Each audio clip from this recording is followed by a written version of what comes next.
Oh boy, this was not how this day was supposed to go. I promise you that. Today has been kind of crazy. I was supposed like the original plan for today was I was going to talk about the Women's Royal Rumble and everything that goes into Women's Royal Rumble, like entrance. Hey, what's up, Barry? I was going to talk about the entrance, who I thought was going to be in the Royal Rumble, mistakes, who should be in the Royal Rumble, who should not be in the Royal Rumble, the storylines for the Royal Rumble, for the Women's Royal Rumble, and all that. And then next day, I was going to do the men's. That was the original plan when I woke up this morning. And then I saw the WWE decided to just bullshit on us with the news. I was like, okay, this is way too much information for me to not talk about this. Like, I can't have a stream about the Women's Royal Rumble considering all the nonsense of this morning. I just couldn't. All right, well, I have to change the plans. And now, like, WWE got 500 million a year for one show. No excuse for Okata and Mercedes now.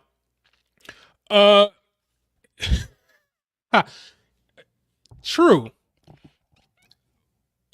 A couple things. One, this deal doesn't kick in till next year. That's number one. Number two, apparently the Mercedes deal is kind of done and dusted. She's going to AEW according to the dirt sheets. But Okada, yes. Yeah, they have a lot of money over there. They can afford to pay anybody they want to pay.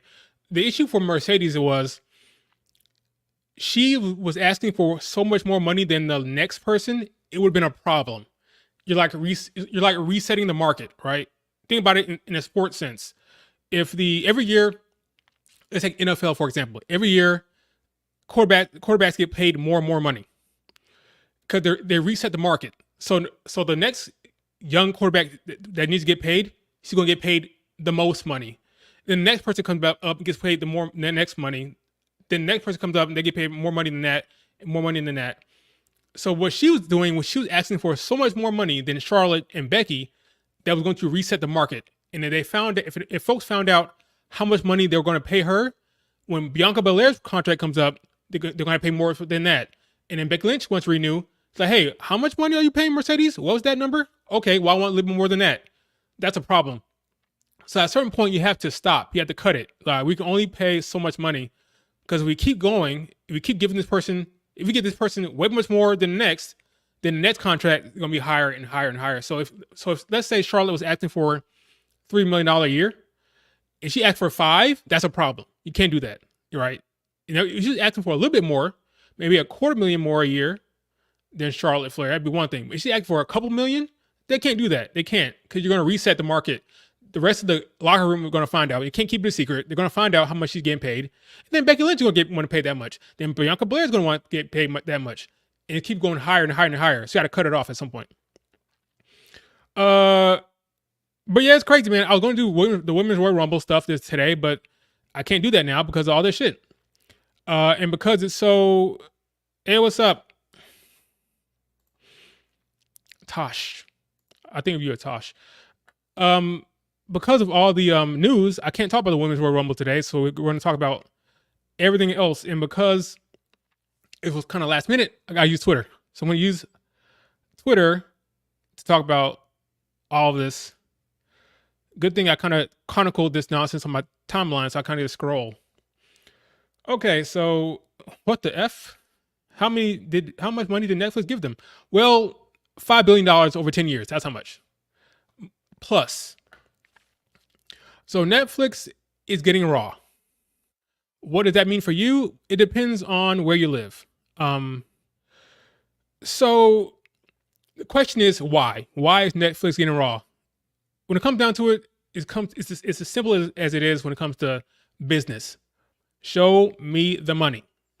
Netflix offered the most money, so they're getting Raw. Simple as that. Whatever nonsense they try to tell you, whatever spin it is, oh, Netflix is a global brand and yada. They're getting Raw because they're paying the most money. Okay, they're responsible to their shareholders. Their shareholders expect the best deal and the best, most sensible deal, and because Netflix wants to get into the live broadcasting realm, and they want to they want to break into the sports and whatever live broadcast they can get into, sports entertainment. They wanted to break into WWE to use that. So now they have a weekly live content every week that people can tune into, and they can now get into that realm, that live broadcasting realm. WWE gets a lot of money. Simple as that. That's the transaction. Now this is a 10-year deal, but there's an out within the first 5 years. So let's say Raw isn't really driving the numbers for Netflix. Let's say ratings aren't high. They can say, "Oh well, sorry folks. Sorry WWE, we're not really getting the return we thought we are going to get, so we're backing out of this deal." So within the first 5 years are set, but they can back out after 5 years. Beyond that, then it'll have to be the 10 years. So the 5 years they can back out. It's a 10-year deal. So by the 4th year, if you're liking how things are going, then Netflix will stay on. It'll be the complete 10 years. The interesting thing about Netflix, they don't really give the numbers. So this whole ratings thing is over. Once Raw goes to Netflix, this whole talk of ratings, there's no more talk of that. Netflix will hold all those numbers. They will hold all that information. They won't even tell WWE about it. The only way WWE will know how well they're doing is if Netflix doesn't back out of the deal after 5 years. If it goes 10 years, that means they like the first 5 years, and that's pretty much your indicator. There's no other. They're not giving you the numbers. Netflix will never give over the numbers if they don't have to. So we'll never actually know how well Raw is doing on Netflix. But I don't care, really. Who cares? Like, that's Netflix's problem. They're paying WWE $5 billion, all right? It doesn't matter how. It doesn't hurt me or help me or to know that information. I don't care. They need to worry about that. Now, as far as commercials go, there's talk about commercials in the IWC. I don't know. You would think you'd be able to structure commercials better. Like, I don't see why there would be a need to have commercials during matches when you're streaming. Will there be ads and commercials? Yes, but I don't really know how they're going to structure it. I hope that potentially we'll have like the best streaming experience with Raw ever. Like, hopefully, now that it's on a streaming service, that the commercials will be placed differently, and they'll be spaced out right, and they won't be dead in the middle of a match. We'll see. I don't know how they're going to do it. So yeah, it's going to be interesting to see how Netflix goes about broadcasting WWE and how it's going to look, right? Right now, the people who are enjoying this who will enjoy this come January, will be folks in the UK and folks outside of USA. Right now, if you are in the UK, come January, well, not right now, right? Technically in January. Come January, you're going to get Raw, SmackDown, and NXT all on Netflix. And you're going to get the PLEs, WrestleManias, Royal Rumbles, things of that nature, documentaries, everything WWE is going to be on Netflix if you live in the UK, in Latin America, and other places. If you're like me and you live in the United States, come January, you're going to need 3 things. You're going to need Netflix to watch Raw. You're going to need Peacock to watch the PLEs and the backlog. And you're going to need some TV service, whether it be streaming service or cable or satellite, to watch NXT and SmackDown. So you're going to need 3 things come January. Now, let's say you don't own Netflix. Are you going to be paying money to Netflix? Are you going to subscribe to Netflix just to get Raw? I don't know about that one, Chief. You might have to figure out another way to watch Raw, because I'm not paying. Let's say I didn't have Netflix, which I don't right now. I used to have Netflix with my brother. I shared a password, but then Netflix cut down on password sharing. So right now, I don't really watch Netflix right now. So let's say I wanted to get Netflix for Raw. I don't know about that one. I might just have to either watch Netflix some other way, or not Netflix, watch Raw some other way, or just watch clips on YouTube or watch clips online, because I don't know if I'll be able to justify buying Netflix or getting Netflix just for Raw. Now, if you're in the UK, you get Raw, SmackDown, NXT, the back catalog, all the PLEs, everything, right? But if you're in the United States, you gotta get three things. You gotta get Netflix, Peacock, and you have to get some type of TV service to get USA Network and CW to watch NXT and SmackDown. So that's gonna be kind of crazy come January. So the people who are getting into the worst case scenario are folks in USA. People outside USA, they are loving that they can go to one place and get all of it. We will have to get 3 different services to watch. To get the entire WWE experience, we had to go to 3 different places in the United States, which kind of sucks. But yeah, that's really what's going on when it comes to this Raw situation on Netflix. Luckily, we don't have to worry about it for a whole year. But yeah, it's not really something that you should be thinking about. Eventually, you'll have to make a calculation if you live in the United States.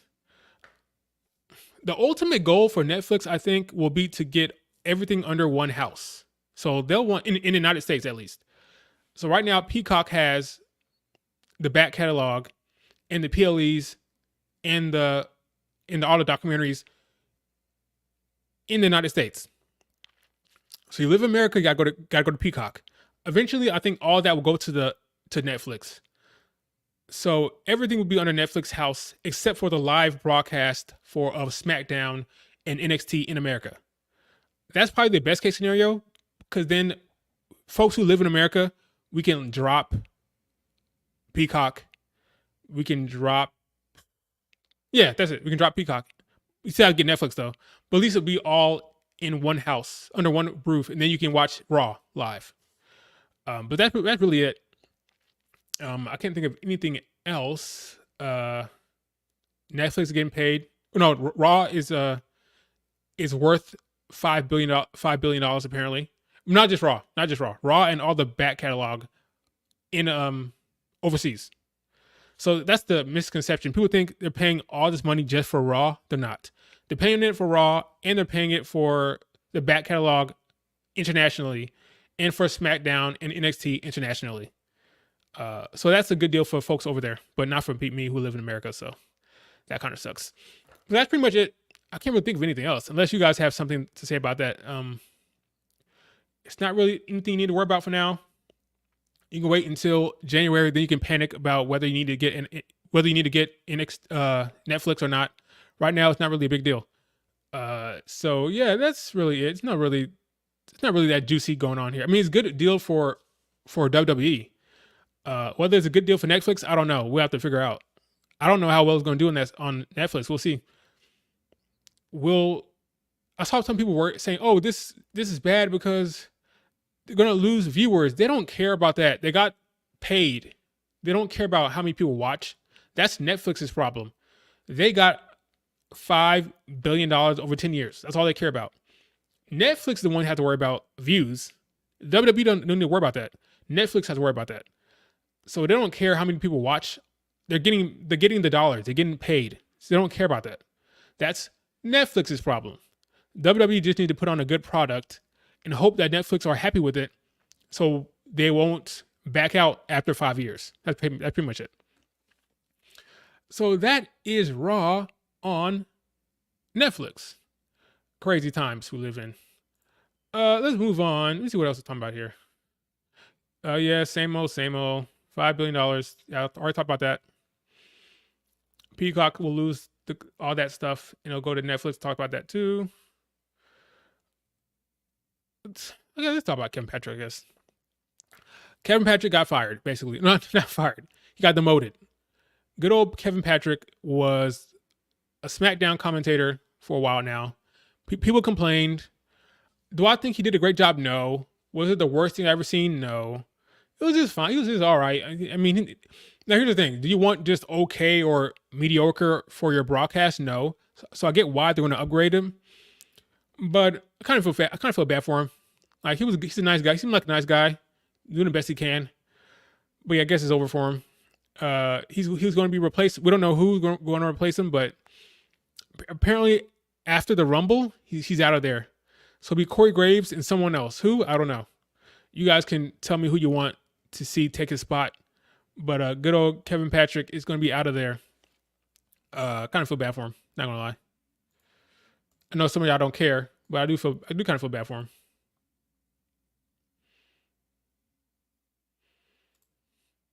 Sucks for him. But it is what it is, I guess. Kevin freaking Patrick, man. Sucks.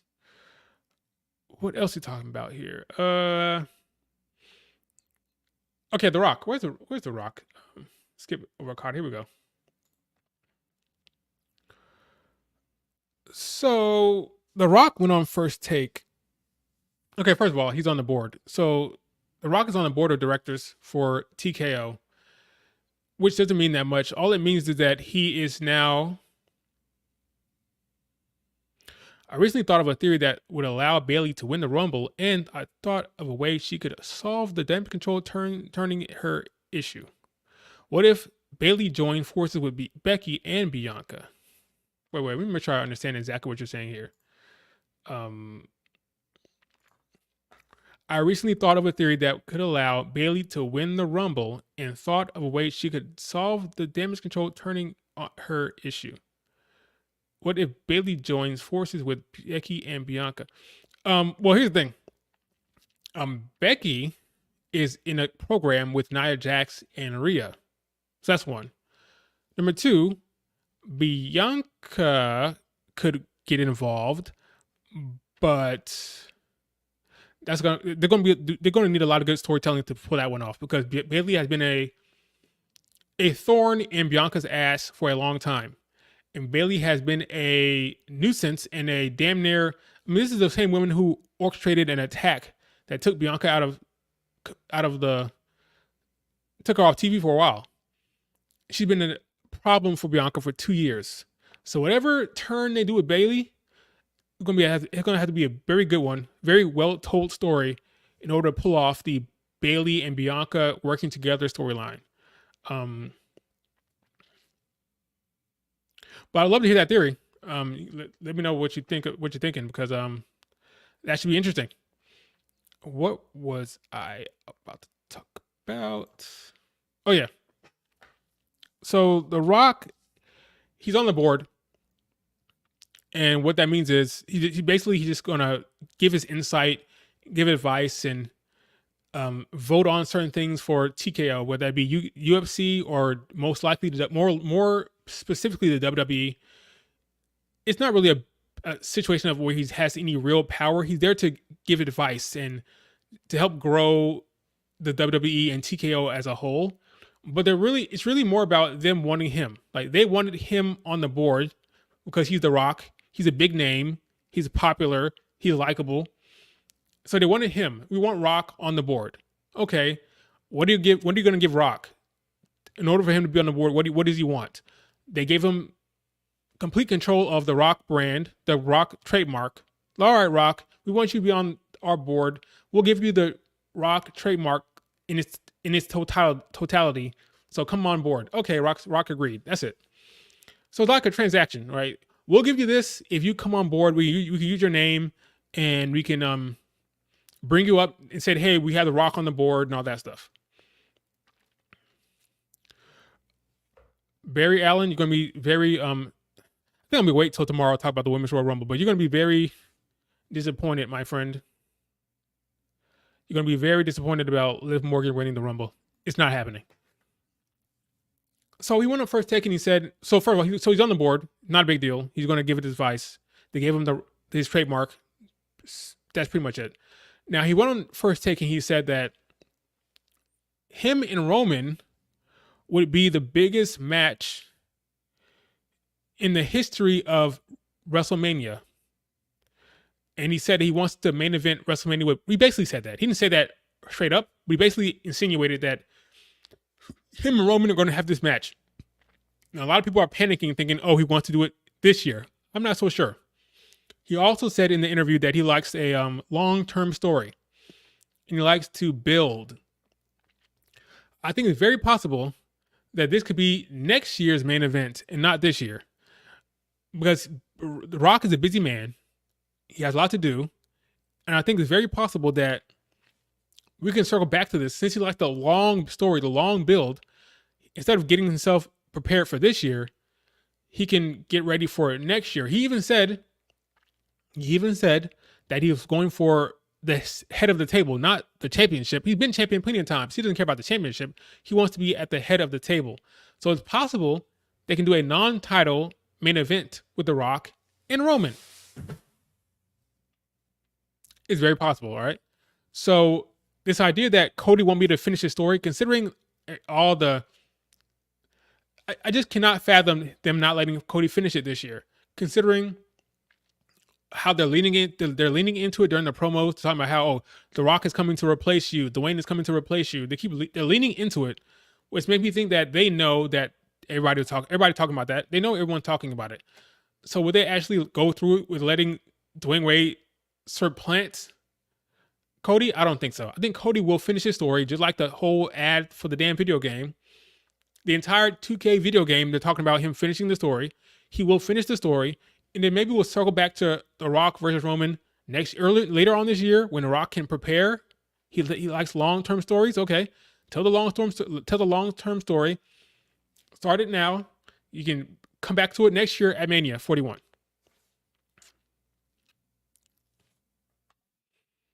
I don't think folks need to worry. Cody will do it, dude. He's the face of W. Yeah, he's the face. And they're leaning into it. The whole entire ad for the video game is finishing the story. CM Punk says that The Rock is going to replace them. The bigger star is coming to replace you. Like, that's what he said. Drew McIntyre is hinting to The Rock. Everybody's hinting to it, trying to scare you. It's not going to happen, I don't think. We're going to get Cody versus Roman. Because if not, here's the thing. If they're doing Rock will have to get his ass in shape and either enter the Rumble or enter the Elimination Chamber match. One of the two. Or they have to do something funky and have like Gunther like defend in the chamber. And then what is Cody going to do? Fight Okada? We'll talk about Okada in a second here. What is he going to fight? Like Gunther? Like, no, it's going to be Cody versus Roman. I don't think we need to worry about that, honestly. I'm starting to think after the previous Raw, Rhea versus Liv might be at EC and Elimination Chamber, and Rhea versus Nia versus Becky at Mania. I would be shocked if they did a 3-way. I think people are trying to find a way to squeeze Liv Morgan in there because they like her so much. They like Liv so much. They're trying to find some situation to get Liv in there, whether it be Chamber or Mania. Guys, unfortunately, I have to say that Liv Morgan... Should I say that here or later? I don't know. Unfortunately, I have to say that I do not believe that Liv Morgan is Triple H's cup of tea. I don't think Triple H rates her that highly. I think he likes Liv Morgan, but I don't think he sees her as a main event player in the big matches, in the big pillies, the WrestleManias, the SummerSlams, the Royal Rumbles. I think he sees her as a good talent that can make some noise and can compete at a high level, but not I'm gonna face Rhea Ripley in a big match kind of thing. Not at Elimination Chamber when the entire crowd is gonna be cheering for Rhea Ripley. No. What you do is you put Rhea Ripley against Nia Jax at Elimination Chamber.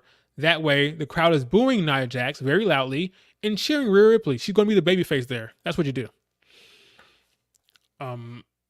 That is what you do. Yeah, the tagline, finish the story. That's the whole entire tagline. They're not doing that for no reason. He will finish his story come Mania. In fact, let me put away The Rock real quick. Let me go to what you're referencing, which is the ad for Finish the Story. Let me go to my own Twitter account real quick. Scroll. I'm sure that's annoying, right? Let's go to the ad that I posted on the site. Here we go. Share the screen. Finish the story. It's the entire ad for the damn video game. He's going to finish the story. All right.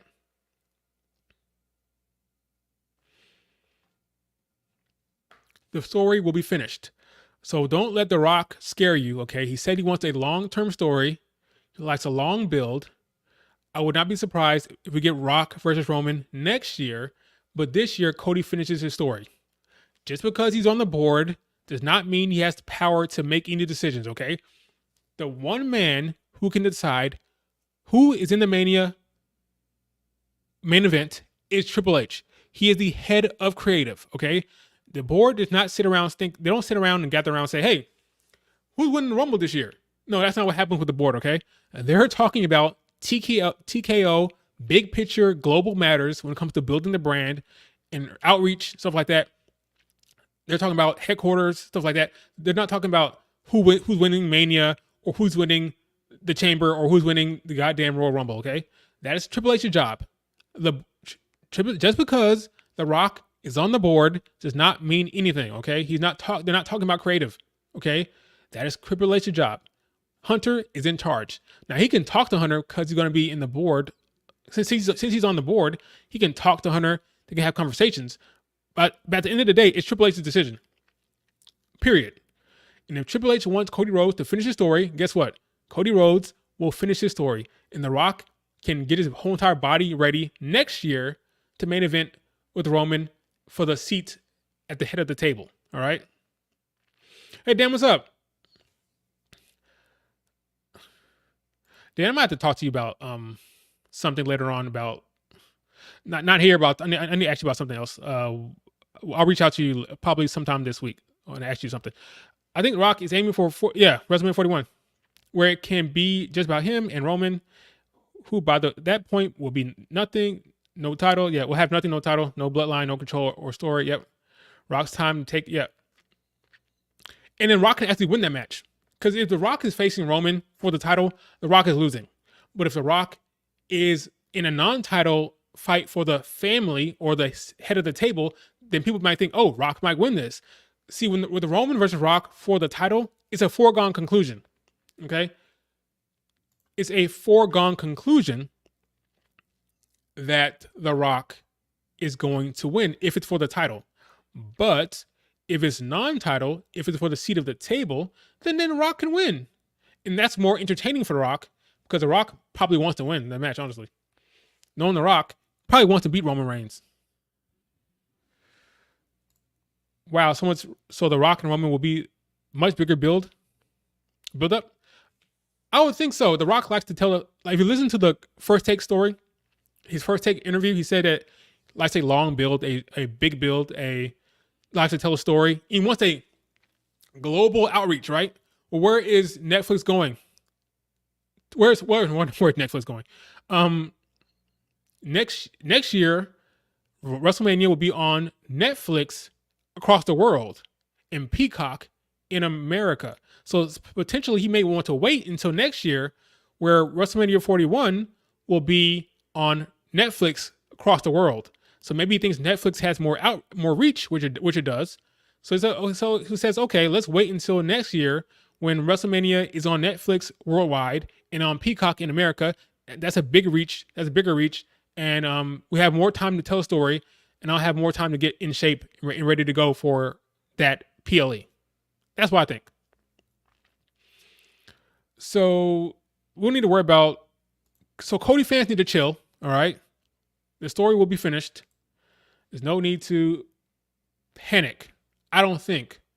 They're all aware of what people are saying online. Rock wins versus Roman at WrestleMania 41, rematch at 42.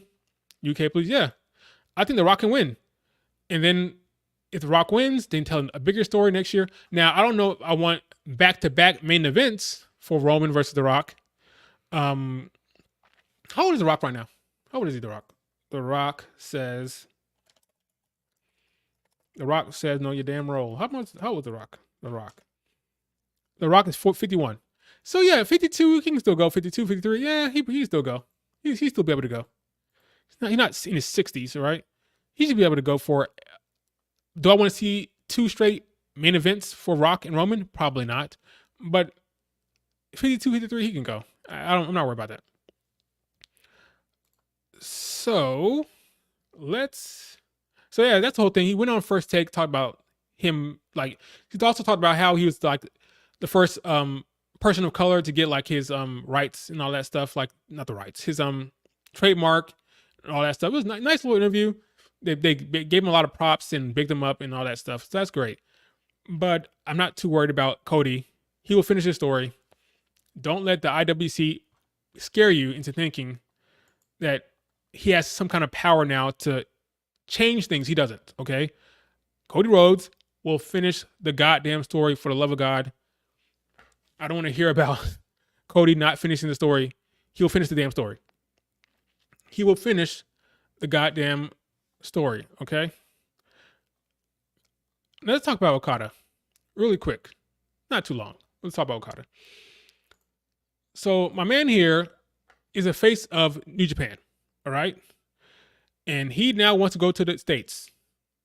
And Okada is a huge name in Japan, not that huge in America, but the nerds know about him, right? And the rumor has it, the rumor that just dropped today, that he is potentially on his way to the WWE. Now, I don't know how reliable this source is. Apparently, it is reliable, these folks right here. But they're saying that folks that are close to him, the talent that are close to him, are saying that he's probably going to WWE. Now, Sean Rossap said that it is premature. Let's see.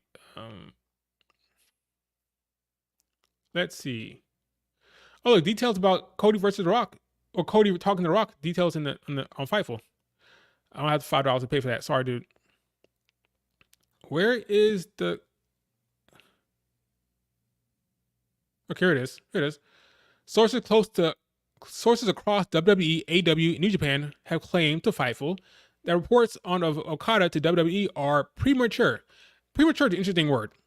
Not unfounded or not relevant or not true. Premature, which means there are talks, they're talking, and it's possible that he'd be leaning that way, but it's premature.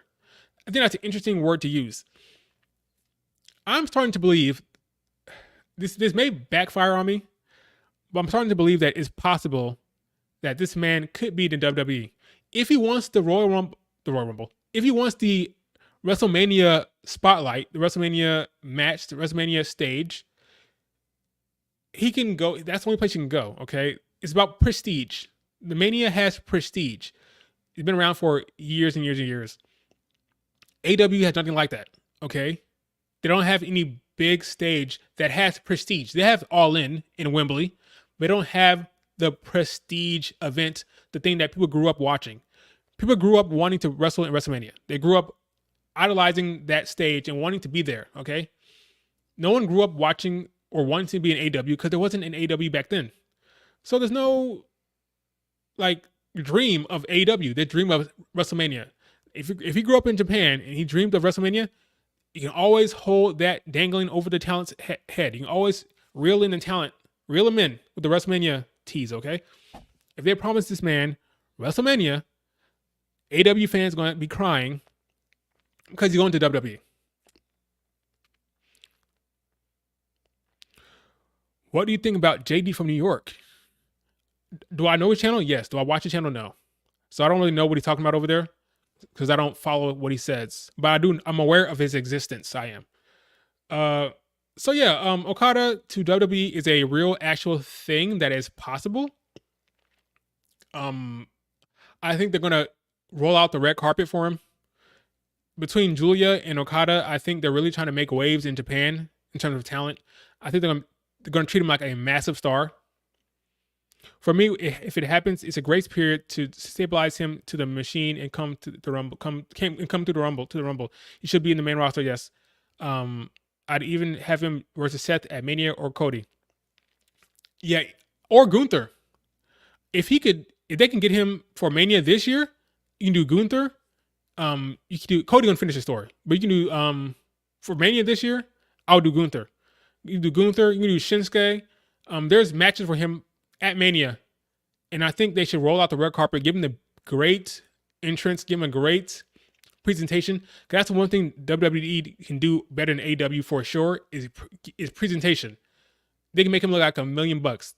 They can make him look like a massive star. Whereas with AEW, he's been there. Every time he walks down the ramp in AEW, he looks like a regular guy. Come down there with jeans and shirt. AEW does not make people look like stars. They don't. They just don't.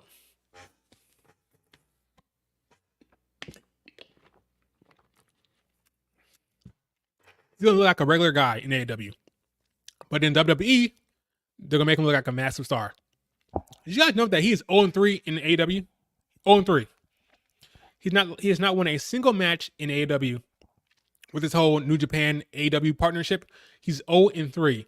I get the whole, he loses on our soil and then we send talent over there and then he wins. I get that whole concept, but I don't like it. I think there's no reason why he should be 0-3. They should have gave him one win in AEW. I don't care about the whole thing. When it comes to AEW, he loses. When we send talent over there, he wins. I don't like that. They could have gave him one win on American soil in AEW. They could have, okay, but they didn't. He's 0-3. What are you going to see in AEW? You want to watch him wrestle Ospreay again? Sure, it'd be a good match, but we've seen it already. Want to watch him wrestle Bryan Danielson? That'd be a good match, but we've seen it already, okay? I want the new, fresh WWE matchups. I want the WWE presentation. I want the WWE machine behind them and see how that looks. What's interesting is a lot of AEW fans agree. A lot of AEW fans want to see him in WWE because they've seen him in AEW before and they've seen those matches already. And you know, he's gonna be another guy. Okay, I don't want to see Tony Khan make Okada into another guy. Okay, I want him to get the Triple H WWE push in presentation. Yeah, it's gonna be good matches. Yeah, exactly. Exactly, Dan. Exactly. At the end of the day, the WWE brings prestige and history and legacy. Okay, WrestleMania is prestige. Okay, it's a sought after stage. All in, all out. No one's gonna care. Ultimately, those don't have the prestige behind it. We've seen him wrestle these big matches in AEW with Okada and Danielson. We want to see the Gunthers. We want to see the Seth Rollins. We want to see, hell, I want to see him wrestle Braun Breaker. I want to see him wrestle Dragunov. I want to see him wrestle, hell, Mello. Like those excite me. Finn Balor. I want to see that stuff in the WWE. That's what I want to see. I don't want to see Okada versus Ospreay again. And I want the storytelling in the presentation that the WWE brings to this talent. All right. Sue me. So I'm hoping that they can lower him in with the WrestleMania tease and get him on WWE television. They can bring him into Orlando.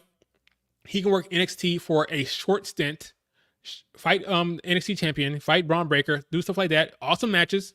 And then he goes to the big boys for WrestleMania and fight Gunther, or you can fight. I want to see him wrestle someone like Chad Gable. That could be a great match. I want to see Finn Balor. I want to see stuff like that. Right, exactly. It's WWE can give him hype matches and mega presentation. AEW can give him hype matches for the nerds, right? But the headlines, there's nothing bigger than WrestleMania in terms of reach and headlines and newsworthiness. WrestleMania will give him that big, massive spotlight that I'm sure he has dreamed about since he was a kid.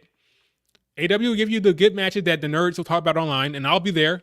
I'm online as well. The IWC will talk about that stuff, sure. But the big name, the big stage, the big presentations, the big money, not money because AEW can pay more. I'm sure they can. But the big presentations is in WWE. So Okada, take your behind to WWE. Don't be swayed. He has a lot of friends in AEW. Don't be swayed by Danielson and the crew, okay? Go to the Triple H and Hunter. Get that presentation, that Rainmaker presentation. It's going to be amazing. Do not go to AEW. We've seen those matches. He's just going to be another guy. He's just going to be another guy in AEW walking down the ramp, regular old presentation. I don't want to see that for him. AEW does a good job with the down to earth stuff, like the who champion now? Joe. Oh my God, why am I blanking on his dude's name? Who's the current champion in AEW? Why am I blanking on this man? Samoa Joe. Jesus Christ. They do good with the Samoa Joes, the Hangmans, the Swerves, the down to earth presentations. You know, they're good with that. Okay, I don't want to see the Rainmaker Okada. I don't want to see him or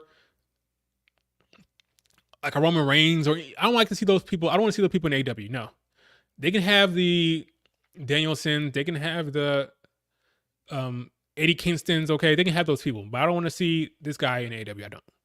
Not long term. Go to WWE, make him look like a big massive star. That's what I want to see. Okay, what else I want to talk about? Okay, let's talk about Raw a little bit. So talk about Raw. I talked about Raw on Netflix. I talked about Okada. I talked about Rock wanting to main event. Raw. Okay, so last night, a lot of stuff happened. A lot of stuff happened on Raw. Most importantly,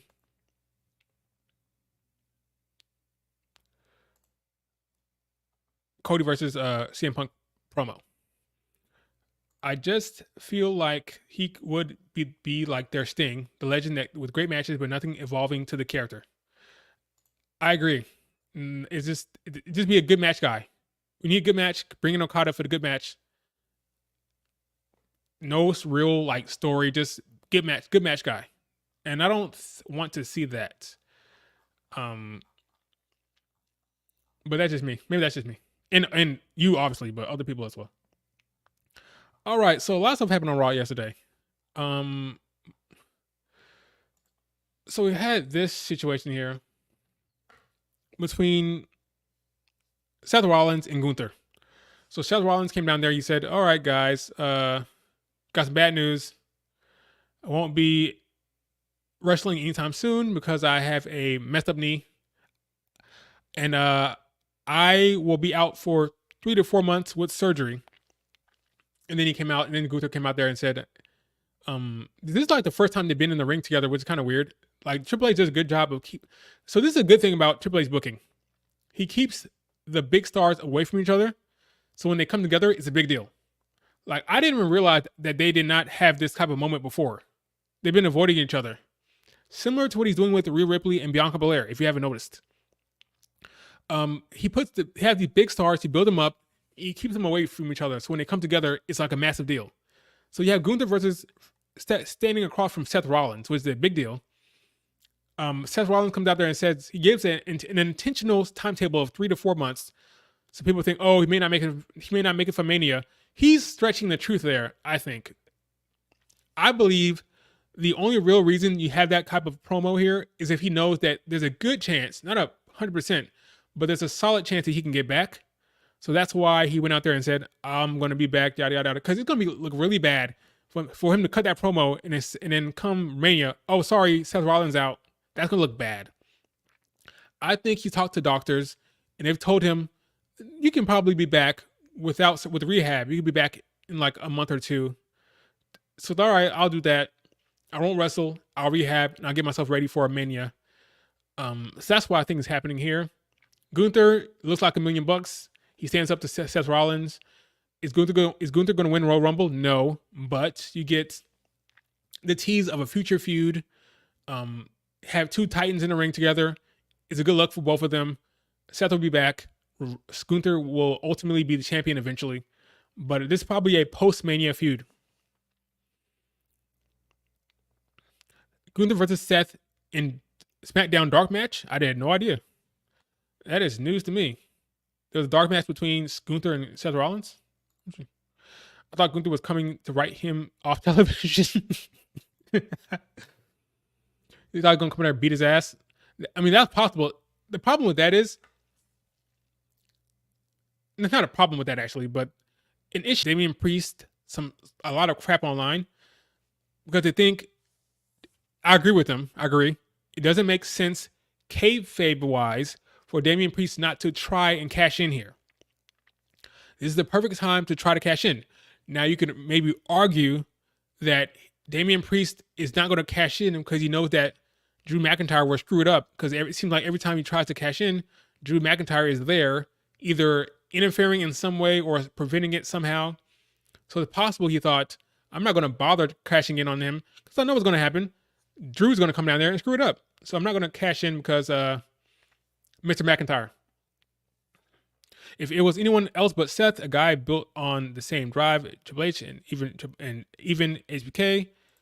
Let me read that again. If it's anyone else but Seth, a guy built on the same drive as Triple H and even HBK had as performers, I wouldn't trust them to make it. Okay, at 98%. Seth Rollins, he's gonna make it. He's done it before. He's been injured before, and he's come back to make it for Mania. So he's probably gonna do it again. I have no doubts in my mind. We're gonna get CM Punk versus Seth Rollins, guaranteed. I'm not at all worried about it. The IWC may be worried about it, but I'm not.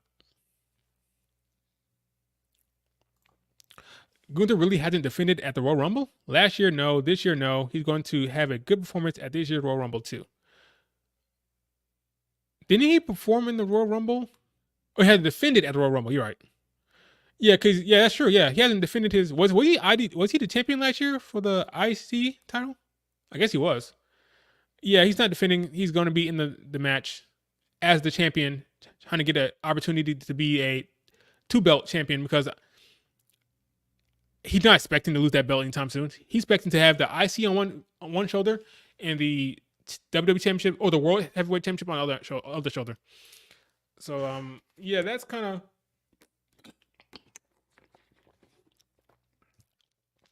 of that. I don't think Damian Priest looks that dumb. If you try to justify it by saying Drew McIntyre would have interfered, maybe he should have tried, and maybe backstage, maybe you should have showed him backstage being attacked by Drew McIntyre.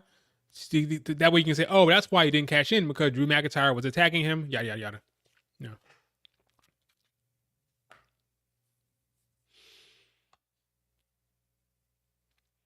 Whoever eliminates Gunther is going to be a big deal, which is the only reason why I wouldn't want it to be Brock. But at the same time, give me that match. Last year, Cody did it, and that makes sense. So Cody's going on to face Roman Reigns. This year, it'll probably be whoever he's facing at Mania will probably do it. So if maybe Brock would do it. I don't know. But yeah, I don't know who eliminates Gunther. That's a good question. Who eliminates who is a good like a good thought process. Like wondering who eliminates who. I don't know. But yeah, I didn't think it was a great segment. I thought it was fine. Got the job done. Seth is over like crazy. Gunther is over as a heel. All that works fine. Let's see. Yep. Okay. Handshake. Gunther didn't attack him. All that stuff. Yada yada yada. It was a crazy match between. They did a good job building up the this feud between the New Day and, you can't see the New Day in this picture, between the New Day and Imperium. They've built a really good heated feud, which is really different from what you usually see with New Day. So I like that they're able to actually make people care about this feud. I was actually invested last night. Oh, wow, I'm actually watching this. It was actually impressive. I didn't realize I cared that much about this feud until I saw them going to the crowd and making a big deal of the situation. So I like that. Did a good job there. Let's see what else happened on Raw. Rhea is now the co-cover star of the deluxe edition of 2K24 with Bianca Belair. Well deserved. This was a fun segment between her and Judgment Day. I like what they're doing with Damian Priest. Some people in the IWC were complaining about the lack of relationship between Dominic and Rhea. They're not seeing that romance or that connection on TV anymore. I don't know if that's intentional or just coincidence, But I do notice that they're not doing that much mommy dom segments, like one-on-one stuff. Maybe there's a reason for that, or maybe just a coincidence. I don't know. I didn't notice it until people talked about until people brought it up last night. I didn't realize that they were doing that. There haven't been that much Rhea and Dom segments on TV. They're not really connecting that much. It may just be coincidence. Maybe it's nothing to actually look into. But I guess I'll keep an eye on it going forward. If they keep doing this and not having their one-on-one stuff, we'll see. But I don't really think it's something to worry about. I think it's fine. Maybe they're trying to get Dom away from Rhea for a little bit now. A little bit of separation. Because they have Becky coming in. And they want to finally have Rhea be one-on-one with Becky. And they don't want to have Dom being involved with it. Here, JB said, I'm glad they're moving away from Dom and Rhea. Okay. Rhea's outgrown. And it's making me dislike her at the time. Okay, I see what you're saying. Yeah, I don't think it's necessary. They can step away from that a little bit. Here's Dan, doesn't feel like it requires focus, especially with Dom being B team level stuff while we build up the Rhea ready. Yeah, exactly. I don't know if they're gonna split the Judgment Day. Like Judgment Day makes money in terms of like merchandise. I don't know if they're gonna do that. I do think they want to get Rhea a little bit of space away from Judgment Day. That way they can focus on Becky Lynch and her feuds, because it has been a criticism of her reign that is very much Judgment Day is priority and her reign is secondary. And she is very much, I don't know whether you guys follow Rhea Ripley online. She is very much in the know when it comes to what happens online. She looks at all these tweets. I'm sure of it.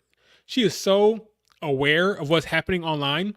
She talks about it during interviews. She comments on it all the time. She's well aware of what people say about her online. She's looking up those tweets, and she has commented on how people have been complaining about how Judgment Day is priority number 1 and her title reign is priority number 2, and she's very much aware of that stuff. I don't know if they're trying to get her away from the Judgment Day in terms of that, but this still a Judgment Day segment.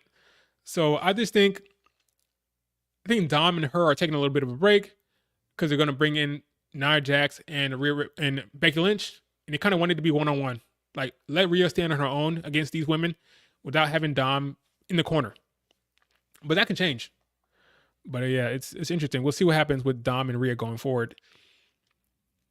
In other words, I prefer Rhea without Dom involved. I gotcha. You may get that. But I will say Dom and Rhea is good for the algorithm, is good for the clicks, and it's good for TikTok. So they don't want to completely abandon that? I don't know. Dom and Rhea is good for them online. Do you see how those simps act? Do you see how they act online when it comes to Dominic and Rhea? They eat that thing up. They consume all that content. I'm not one of those people, but there are people who love that content, and they are upset that it's going away. So it's a balancing act. Do you give up that online fever for Dom and Rhea for different type of creative? I don't know. That's not my decision. I don't know. I have no idea what they're going to make that call. But it was a good segment. Finn Balor has been taking a bit of a back seat for Damian right now. Damian's kind of at the forefront of Judgment Day. Dom is kind of in the back. Finn Balor's kind of in the back. Yeah, he actually has a contract coming up. His contract is coming to an end at WrestleMania, apparently. Do I think he'll resign? Yes, I think he'll resign. But Finn's kind of not getting that much to do, really. It's really about Rhea and Damian. But we'll see how that goes. But Rhea's a star. I can't hate on her. She doesn't book herself. Like, we can complain about her title reign, but that's Triple H's problem, not hers. She's not going there. She's not going to Triple H saying, "Hey, Triple H, don't book me on SummerSlam. Don't book me on Money in the Bank." No, she wanted to work those events. Triple H had other ideas. So I can't really give her a hard time about her title reign, okay? She's not booking herself. That is a Triple H issue. And I think she's doing a good job. She's over as hell. Like, The Bianca Belair Rhea Ripley feud will be generational. That's what we need to look forward to. You need to look forward to Bianca versus Rhea whenever that happens. Okay. Here we go. This guy was annoying to me. So they're highlighting this chick in the crowd. And this guy got up and kissed her. Like, dude, let this woman have her moment by herself. Like, what are you doing? They won't let me click on this image. Oh, here it is. They're highlighting this chick in the crowd. The guy stands up and gives her a kiss. Just try to hog the spotlight. It's ridiculous. I don't really care, but it's funny. Okay, so then we had Valhalla versus Ivy Nile. This match wasn't great. Finn will resign, I agree. At least she's not forgotten or off shows. Far better than many Diva champions, yeah. Yeah, she's all over television. She's the main event. She's the not main event. She is the main character of Raw in many respects. She's booked she's important to the brand of Raw. She's all over television. She gets multiple segments, which is the benefit of being on a 3-hour Raw. They have to figure out ways to get those 3 hours. So she's all over television. And she's over as hell. So as a Rhea fan, you're happy. If you're not liking her reign, then you're upset, which is it is what it is. Can't be that upset. All right, so this match was not great. Ivy Nile did fine. The character that is Valhalla, it was kind of like, or Sarah Logan, however you want to say her name, it wasn't the best. They could have done without this match. It is what it is. Do I love it for the women's division? These type of matches? No. It didn't last that long. But I don't really know why they booked this match. It was kind of weird. But it is what it is. Like, whatever. Ivy Nile got the win.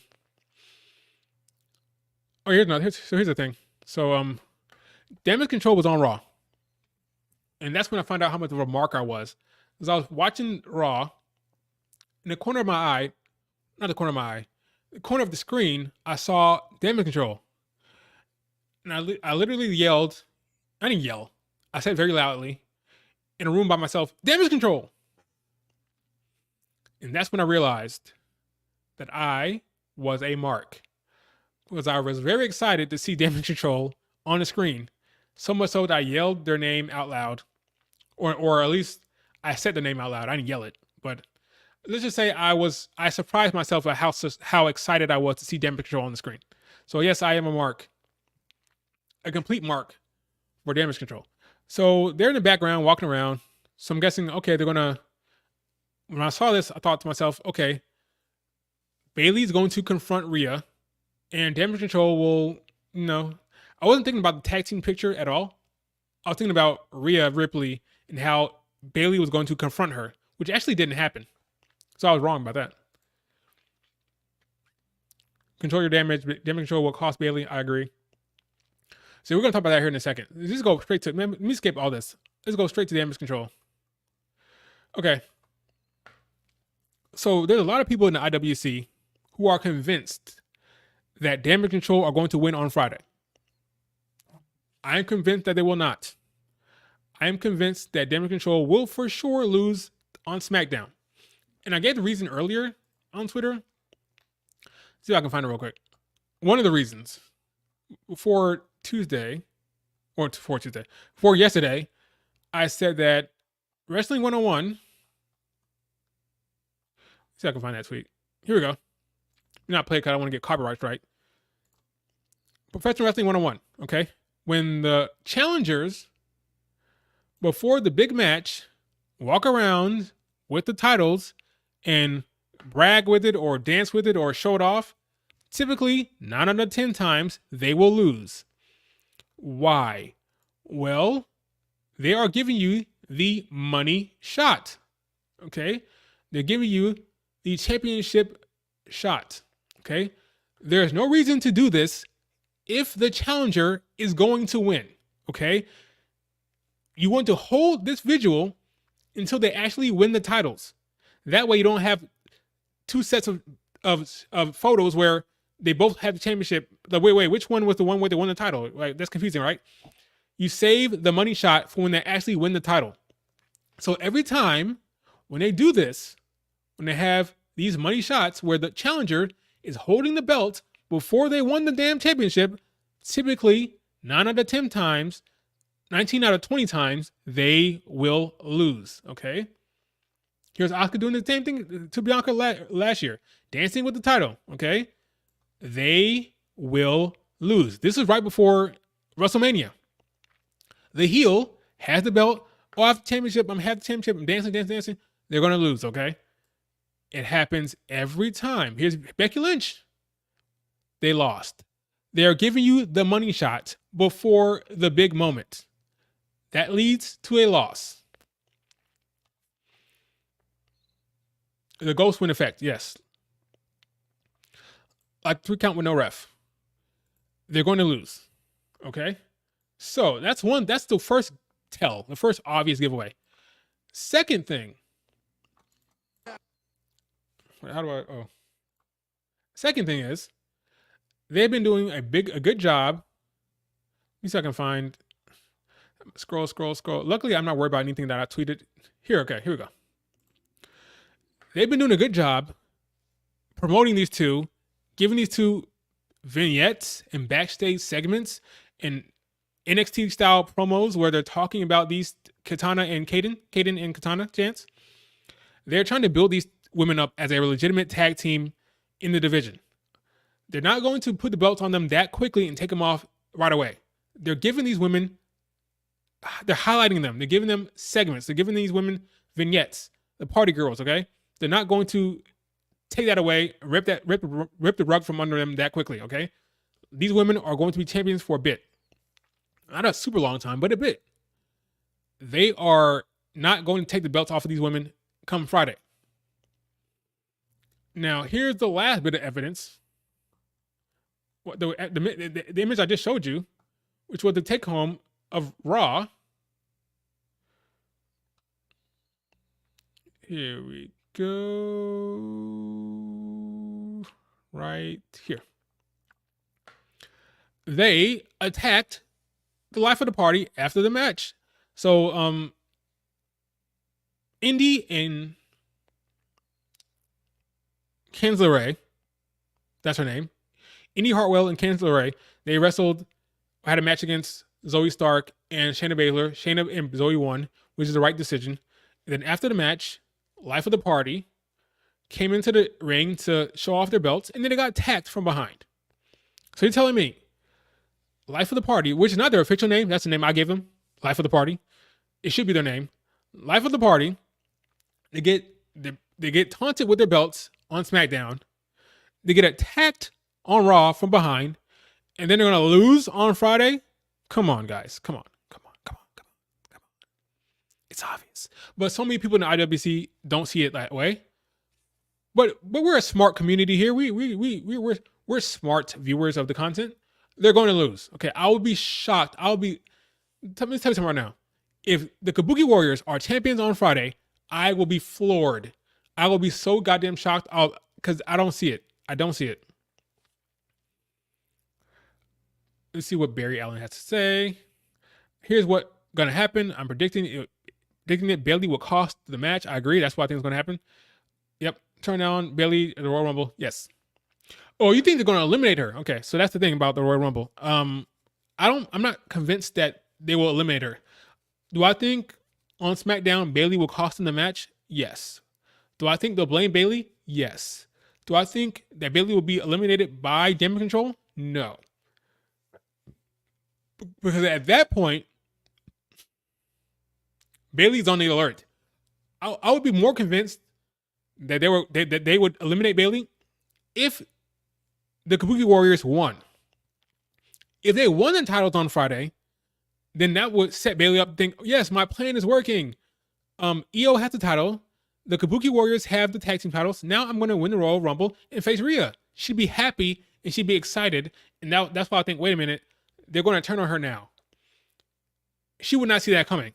But because she fails on Friday, because they blame her, she's going to be on the alert more than not. And now that's set up for her to win the Royal Rumble. I think it should be less likely to win if they won on Friday. But because the Kabuki Warriors are going to lose, I think Bayley will win the Rumble. That's what I think will happen. Because now they blame her, they're mad at her, and then when I don't want to give away everything because I want to have my own stream for the Women's Royal Rumble, but I think Dakota Kai will play a part in the Royal Rumble for sure.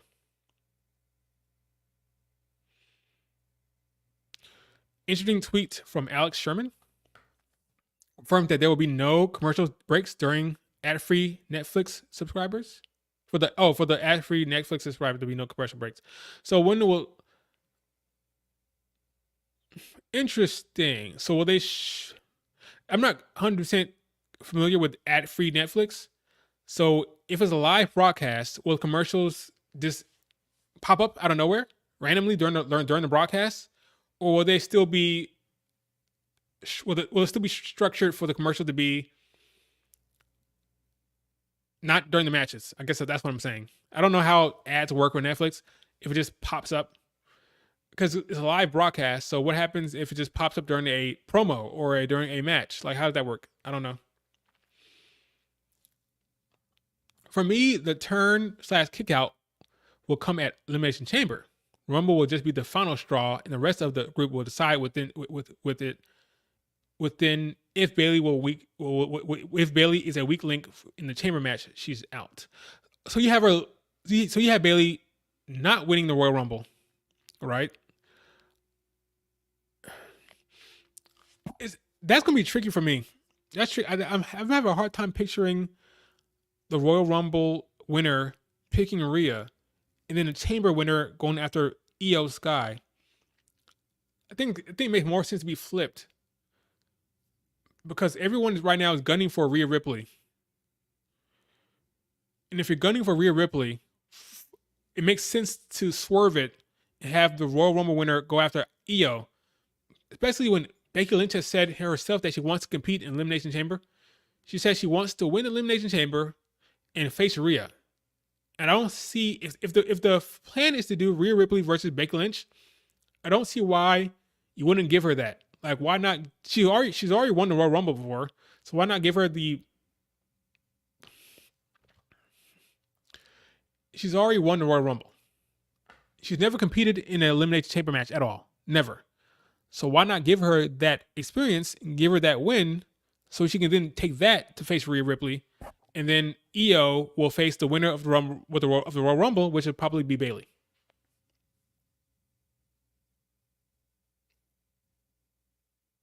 No, she wins, but she's a problem in the damage controls. I got it wrong there. Okay. So you have her winning, but she is a problem in damage control efforts in aiding Io in a chamber title match. Oh, okay.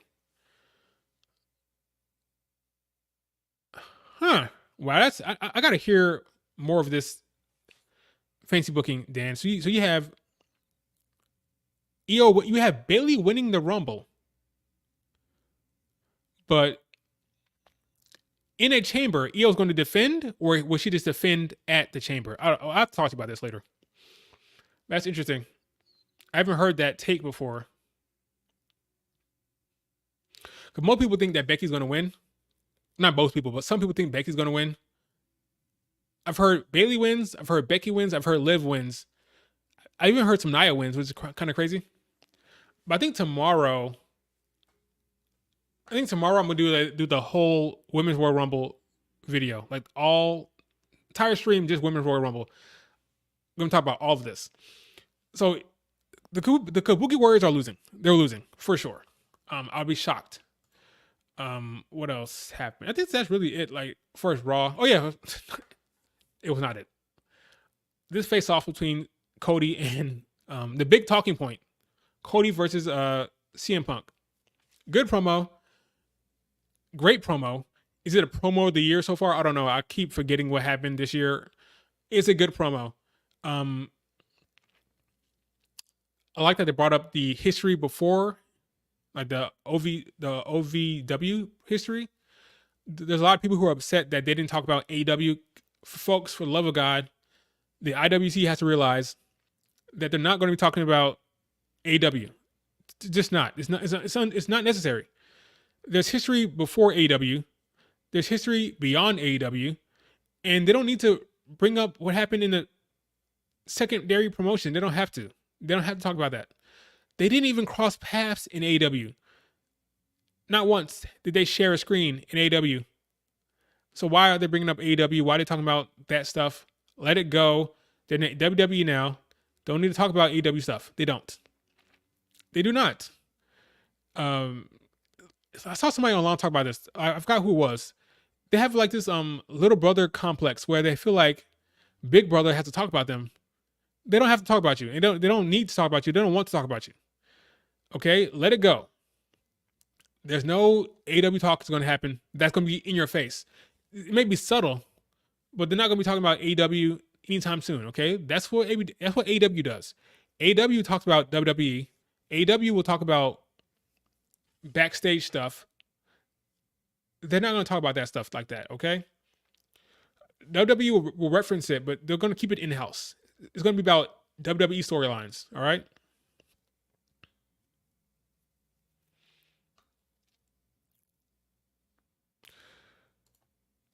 I love the parallels Punk brought up in beginning the cover star, being the cover star all set for Mania event match. For main event match, and then it comes to the long absent bigger story. Who steals your moment? Yeah, he brought up The Rock, right? He said that The Rock, yeah, because he was going to he won a main event, and he felt that he felt that The Rock surpassed him, or they supplanted him, and the same things happened to Cody Rhodes, which was a very good line. Cody wants the main event, but let's talk about The Rock, right? CM Punk wanted the main event, but The Rock took that spot. There's parallels there, and it makes sense. And it works well, especially if CM Punk wins. I think CM Punk has to win the Royal Rumble. For obvious reasons. One, he has to face Seth Rollins. Do you want CM Punk to be in an Elimination Chamber match? No. I think you want him to win the Royal Rumble. Cody Rhodes won the Royal Rumble last year. So it makes all sense in the world for him to win the chamber this year instead of going the same route. Because if he wins the Royal Rumble, it's the same exact thing. You don't want to do the same exact thing over again. He wins the Royal Rumble, he goes to Mania, he faces Roman. Change it up. Let him win the Elimination Chamber match instead this time. It's a little different. It's not the same. That's what they should do. Maybe The Rock and Roman will happen this Mania. Will not happen this Mania. I agree. That's what I'm saying. I think earlier in the stream I said it will happen at WrestleMania 41. Not 40. Cody will finish the story. Cody will finish the story. You're going to get Rock versus Roman maybe next year. Not this year, though. All right? I'm hoping. That's what I'm hoping. And I think it makes sense to do that way. But it was a very good promo. Cody talked about how his father was an electrician and his father was a blue-collar worker, and how CM Punk is the real American dream, or more of an American dream than Cody is. Now, Cody is not the American dream. He never claimed to be the American dream. He's the American nightmare. So he says, all right, well, listen to the pipe bomb, okay? You talked the big game during the pipe bomb, and then you left and went and did MMA. I picked up the baton, and I went and started a new damn company to compete with WWE. I'm more of a CM Punk than you are, which is a very good line. It's a very good line that he's more CM Punk than him. That was very good. This is a good promo, solid stuff. Didn't overstay his welcome. Came in strong, left strong, made all the sense in the world. CM Punk wins the Royal Rumble, I think, and Cody has to go fight and scrap in the chamber. Makes sense. Makes sense. I think Cody's going to come in at 1. I'm kind of saying what I want to say later on in the next stream, in my men's Royal Rumble stream, but Cody's going to come in at 1, and he's going to go all the way. And then CM Punk is going to come in at like 30. So CM Punk is going to do the same thing that Cody did last year. CM Punk will come in at 30. Cody will come in at 1. Cody will go all the way and then lose. So that's more adversity for Cody that he has to go take into the chamber to then try to win the chamber to get back to Roman. Because everybody wants Cody to have adversity, right? Well, how much adversity would it be for him to go all the way in the Rumble, fail in the end, and then try to find another path to Roman some other way? Big time feud, or big time promo, big time segment. This is how you do it. You keep the talent apart and you bring them together for the big moment. Yeah, it's great. CM Punk, Cody Rhodes in the same ring. Never happened in AEW, which is crazy to me. I can't believe that they never crossed paths in AEW, but it didn't happen. It's crazy. It's crazy. What else happened on Raw? I think that's. Oh yeah, wait. Promo between Becky Lynch and Nia Jax. So Nia Jax come down there. They're building her up as the big monster of the Rumble, right? I'll probably talk about this tomorrow, but I'll talk about it here since it happened on Raw. They're building her up as a big monster of the Rumble.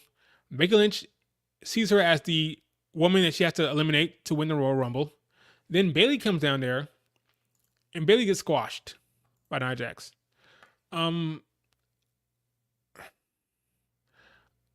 So Becky Lynch gives Bayley the manhandle slam, and then Nia Jax squashes her. This is all setting up Bayley to win the Rumble. I believe it in my bones. I would be shocked if they had Bayley not win this thing. She's taking too many L's. Too many L's for Bayley, left and right. Manhandle slam, squashed. Her freaking teammates don't come out and help her. They're building her up to be sympathetic to a certain extent because she's still being very much a heel. She's still doing the heel stuff. She's yelling at the crowd. She's saying shut up to the crowd. So I don't know how they're going to do it per se, but I believe that Bayley will win the Rumble. She's taking too many L's, and she's doing too much good work to not get that Rumble spot. I think she'll win. Becky will not win the Rumble. She will not be a 2-time winner. She doesn't need that. She doesn't need it. She has Elimination Chamber. She never competed in the Elimination Chamber match, so why not just give her the Elimination Chamber match? Bayley eats KODs for breakfast, lunch, and dinner. She does. She's been eating a lot of L's. No more L's for Bayley. Let her win the Rumble. Let her get that spot. She never had a singles championship match at Mania. Let her have that. She deserves it. She worked hard for it. That's the story they're telling, I think. She's going to win the Rumble. The Kabuki Warriors are going to lose on SmackDown. And the IWC will be happy because if Bayley loses, if this woman loses, this is going to be hell to pay online. Especially for Becky wins. I think Becky will get a lot of heat, a lot of hate online if she wins again from non-Becky fans. So why not just have her win the Rumble? Have her win the Chamber. She's never done that before. It'll be something different for Becky. And everybody wins. Bayley wins the Rumble for the first time. Becky Lynch wins the Chamber for the first time. 2 horsewomen with all the fans in the world. Everyone goes home happy. Liv Morgan will get a pop at the Rumble. And yeah, that's all she needs. Sorry, Liv fans, but she's not winning the Rumble. She's not winning the Chamber. That's just how it's going to be. I don't know what to tell you.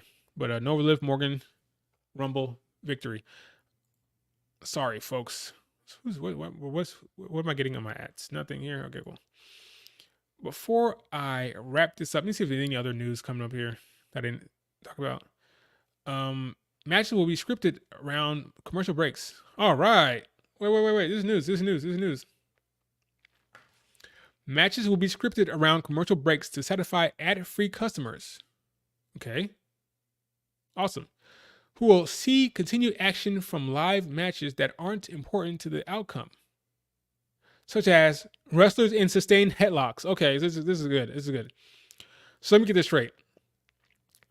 They'll have ads, but for the non-ads experience, you're going to see all the time wasting they do during the commercial breaks, where they go to the outside, they put you in a headlock, all that you're going to be able to see, but the important stuff you'll see no matter what.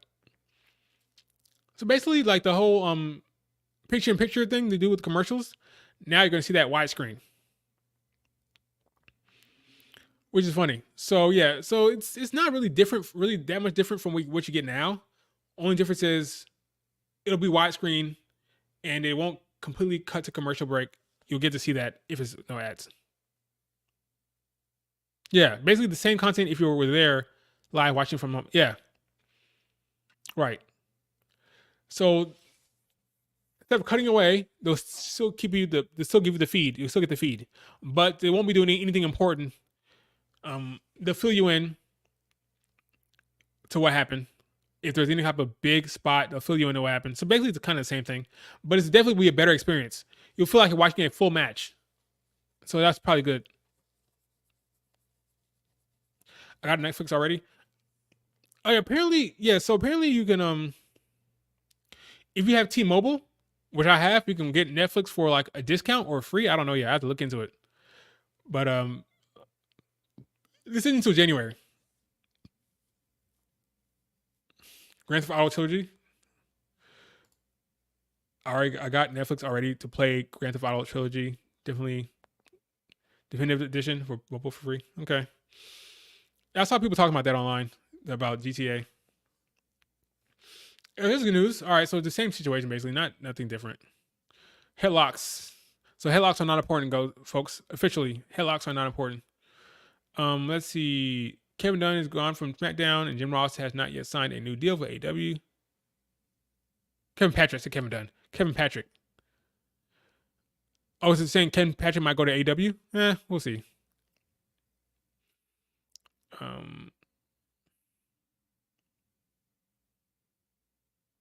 I'm a long gamer. WrestleMania 41. I'm a long gamer. I agree with Humble Wrestling here. Long gamer. WrestleMania 41. Let's see. 4U tap is actually very dangerous. You never know. Hey, the cover stars. That's outstanding. I don't want to I don't know if you guys hear this. Can you guys hear this? Yeah, let's keep it here. This is special. This is what everyone's talking about. What is this? I kind of feel like I know what it is. It's a whole group of people being quiet so that we can do this. You want to see it? I'm gonna take a look. Let's get to it. Let's get to it. That's outstanding. I don't want to ruin this.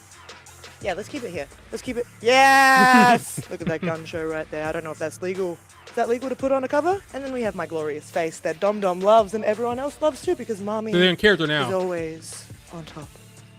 Oh my God. Because before they We weren't done doing came that. up in WWE together. We're on both sides of the mountain climbing it, and we're meeting at the mountaintop together.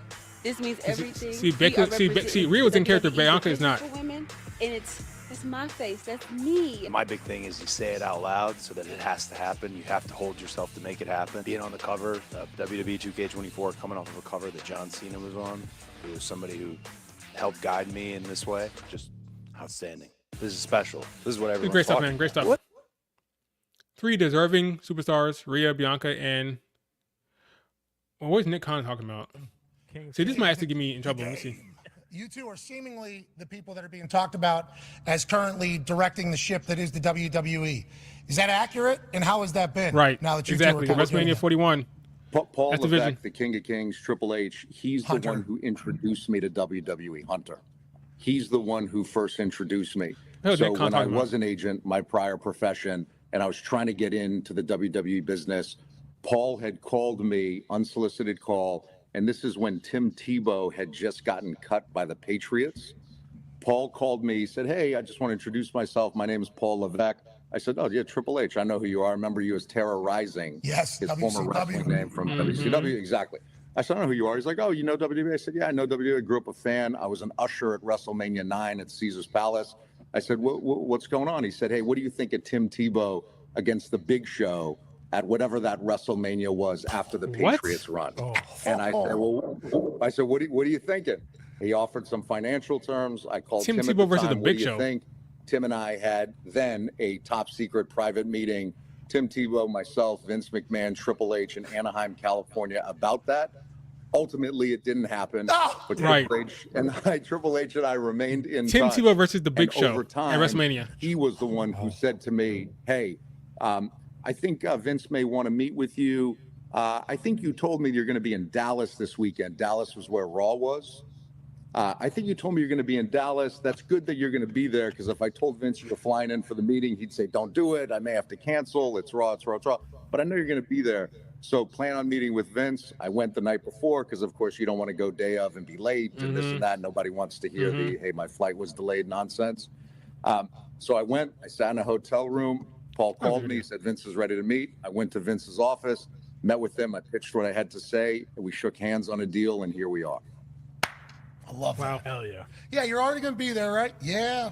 Yep, going to be there. Yep, going to be in Dallas. Nick Live in Khan might LA be the most full-time, important but signing in the history of need you tomorrow WWE. in Dallas. Need you to Going do this. forward, like- How about Vince dealing with Vince? What a wild thing. It's awesome. You and Hunter. That's crazy, man. Nick Khan is making a lot of waves in WWE. It's huge. Go to WrestleMania 41. I'm calling it WrestleMania 41. Rock versus Roman. Nothing else can convince me otherwise. He didn't say when, though. There's a chance he wrestles Roman Reigns, but he didn't say when. He didn't say this year.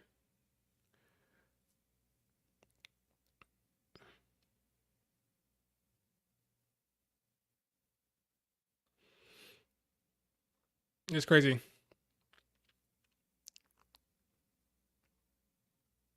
Yeah, it's crazy, man. Do we know where WrestleMania 41 is yet? I don't think so. I want to say no, but I'm not sure. Let's see if Pat McAfee has any other clips from Nick Khan.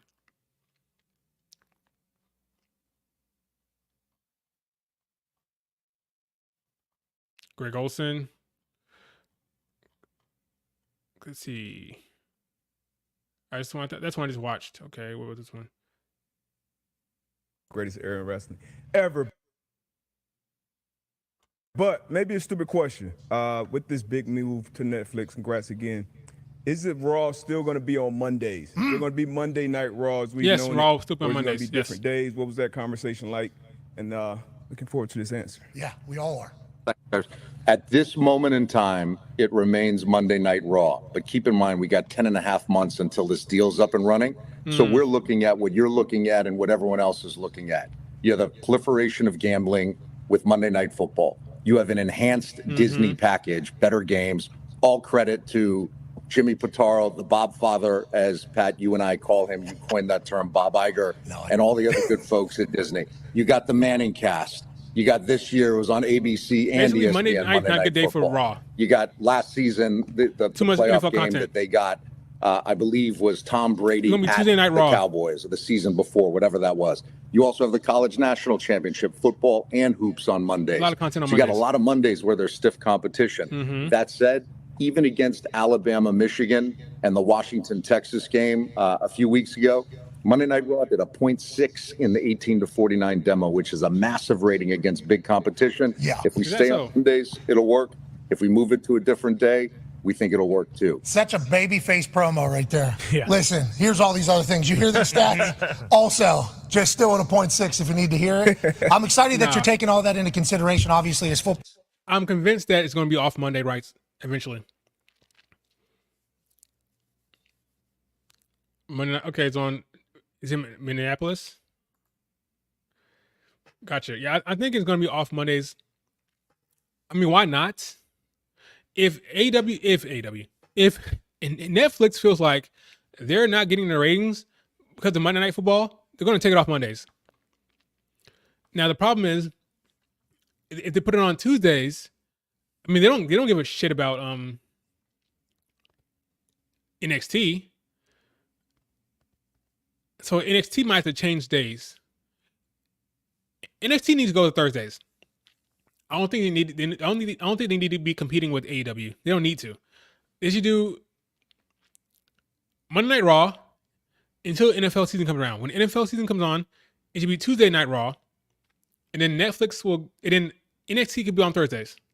Sorry TNA, but NXT will be on Thursdays, I mean, you can put NXT on Wednesday and do the war again if you want to. I mean, I wouldn't care. Football people that are a football show. So we're also massive WWE fans. I've said it numerous times. The only thing I watched growing up was literally football and wrestling, WWE. So to be a part of your world every once in a while, with how kind you guys have been to me, very grateful. Thank you for making time today. Congrats on all the success. You are easy to work with. So anytime I hear, I don't know, maybe it's not so easy. Okay. Let's see what's going on here. At what point did you realize Netflix might be a real player? Because we assume, because everything I've heard, ESPN and Disney were potentially involved, Amazon potentially involved. Obviously, Peacock, NBC has been the owner of USA Network of Raw for a long time. At what point is Netflix like, yeah, we're thinking about getting in the game, and like $5 billion is I don't think WWE cares about that, into though. the game. They can put when did that all come together? NXT will outdraw TNA easily. By the way, Pat, 20 years ago, because keep in mind, Raw has not been on USA for its entire 30-year plus run. 20 years ago, Raw was on the Nashville Network, which became the National Network, which became TNN, which became Spike. SmackDown was on UPN. Yes. So if you look at the Nashville Network and UPN, fast forward 20 years to Netflix and NBCU with USA and Peacock, we think we're in business with two great partners. What we did, once the SmackDown deal closed, which will shift SmackDown over from Fox to USA starting this October 1, we focused or hyper-focused on Raw. It was a robust marketplace. We had a number of meetings. There was a lot of interest. There were a number of offers. And at the end of the day, to be the first movers with Netflix live on a consistent basis. It's a big deal. Yes, I saw the Chris Rock special too and the reality show after show. It's a big deal for doing Netflix. The golf pro-am, which was all great programming. Like but all the big 52 news weeks a year, we're turnkey, as you know, you've lived it. Like all the big news outlets are talking about this. Like this is breaking news everywhere. This WWE on Netflix thing, it's a big deal. That this is the first major consistent live broadcast that's going to Netflix. It's a really big deal for Netflix. With us, the fact that they could come In to the us industry. and say, yeah, we strike a deal and you guys do all the rest is something that they liked and certainly something that we thought was in our direct wheelhouse. It came together over the matter of a couple of months, and we think it's a great deal. Congrats, Luke. Congrats on All right, Nick Khan, I hear you. The USA deal, allegedly $250 million. This one, $500 million a year. What a dog. What an absolute. Look at the grin. Yep. They're making bank. They're making bank. Dealing with everything that's happening, okay? Because since you got there in 2020, obviously there's been a Sean transition. just proposing more Vince the McMahon, deal. Kevin Okay, let's go Dunn. to Sean Ross Depp now.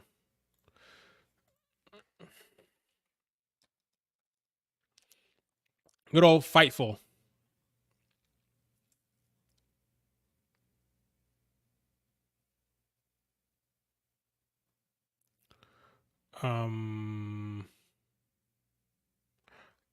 Talking about this here, it said it's hard to compare the two. WWE just landed a very unique deal that includes some international distribution rights, international PLE distribution. Okay, talking about AEW comparison. Okay, that's okay. I'm talking about this. Netflix has the option to cancel at 10 years. Yep, after 5 years. I'll talk about that. So 5 years they can cancel. It has the option to extend it another 10 years. Oh yeah, okay, that part I didn't talk about. I saw that earlier. So that's huge. 10 years? So after the first 10 years, they extended another 10 years. Where the WoW post? Which what? Talking about. Oh yeah, here it is. Yeah, I'm looking at it right now. Yeah. So after the first 5 years, they can cancel. They can get out of it. They can extend another 10 years. That's crazy.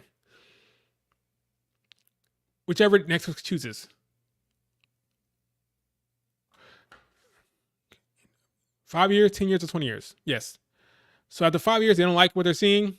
The numbers not making sense. They can get out of it, which is actually a pretty good deal.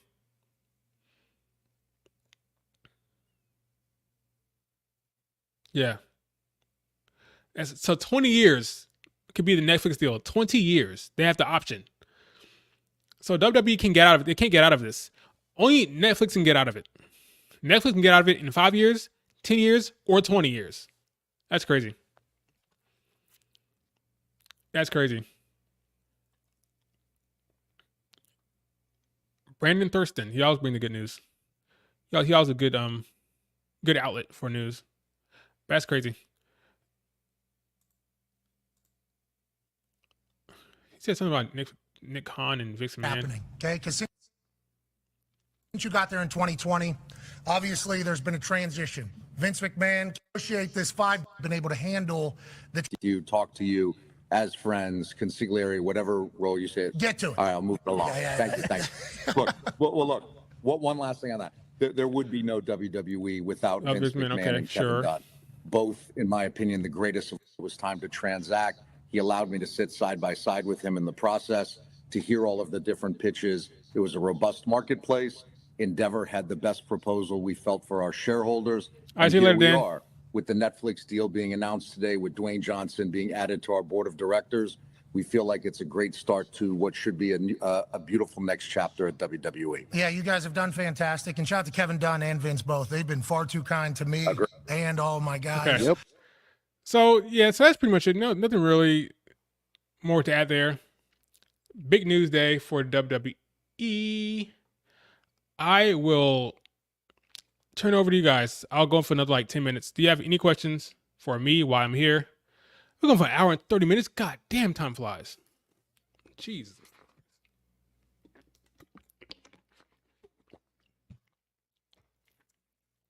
Dang, time flies. Crazy. It's tomorrow. I'm going to be doing a women's Royal Rumble breakdown. Everything about the women's Royal Rumble entrance, who I think is going to be in the Royal Rumble, who I think is going to be excluded, who I want to see in the Royal Rumble, the NXT women I want to see in the Royal Rumble, who I think is going to win, how it's going to happen, why it's going to happen, where that's going to lead to. All of that will be tomorrow stream. Full on, complete breakdown of the women's Royal Rumble. And then the next day, I think I'll do the men's. And then we'll see where that goes. I think I want to do another stream after that as well. Like to turn off for no damn reason. It's crazy. Yeah, so tomorrow will be the who do you think? I'm gonna put your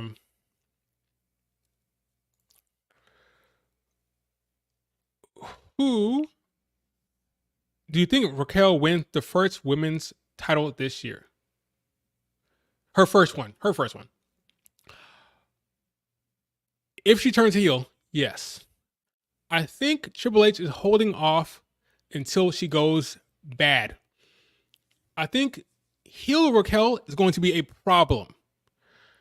Heel Raquel is going to be a dominant force on the main roster. I think he's waiting for that. If she's babyface, no. If she's heel Raquel, yes. I think heel Raquel is going to get a massive push when that happens. Whenever they decide to pull the trigger on heel Raquel, she will be champion.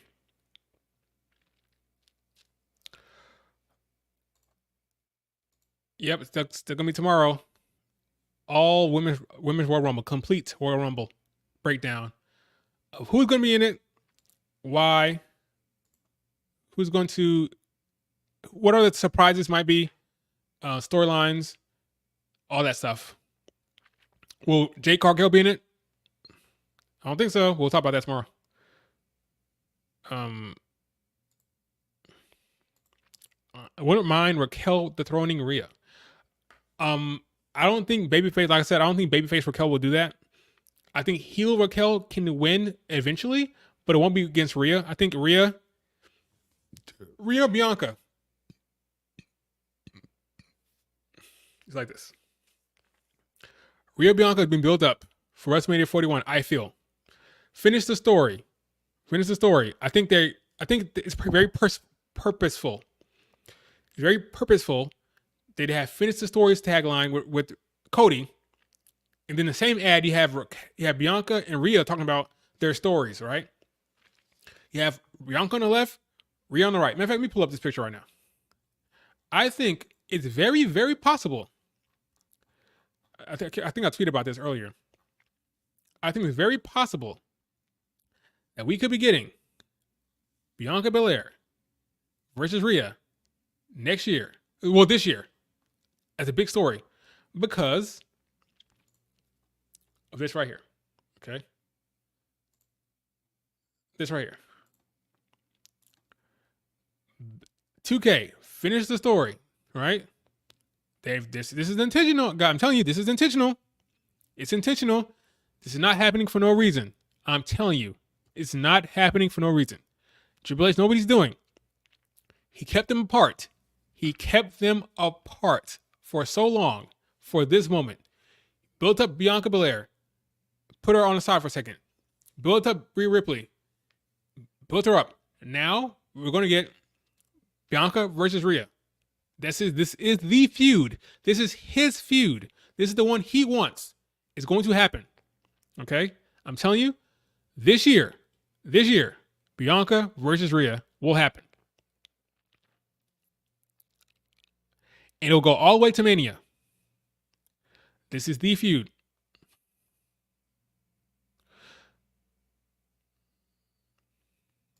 The problem about doing Rhea versus Bianca at 41, injured. Yeah.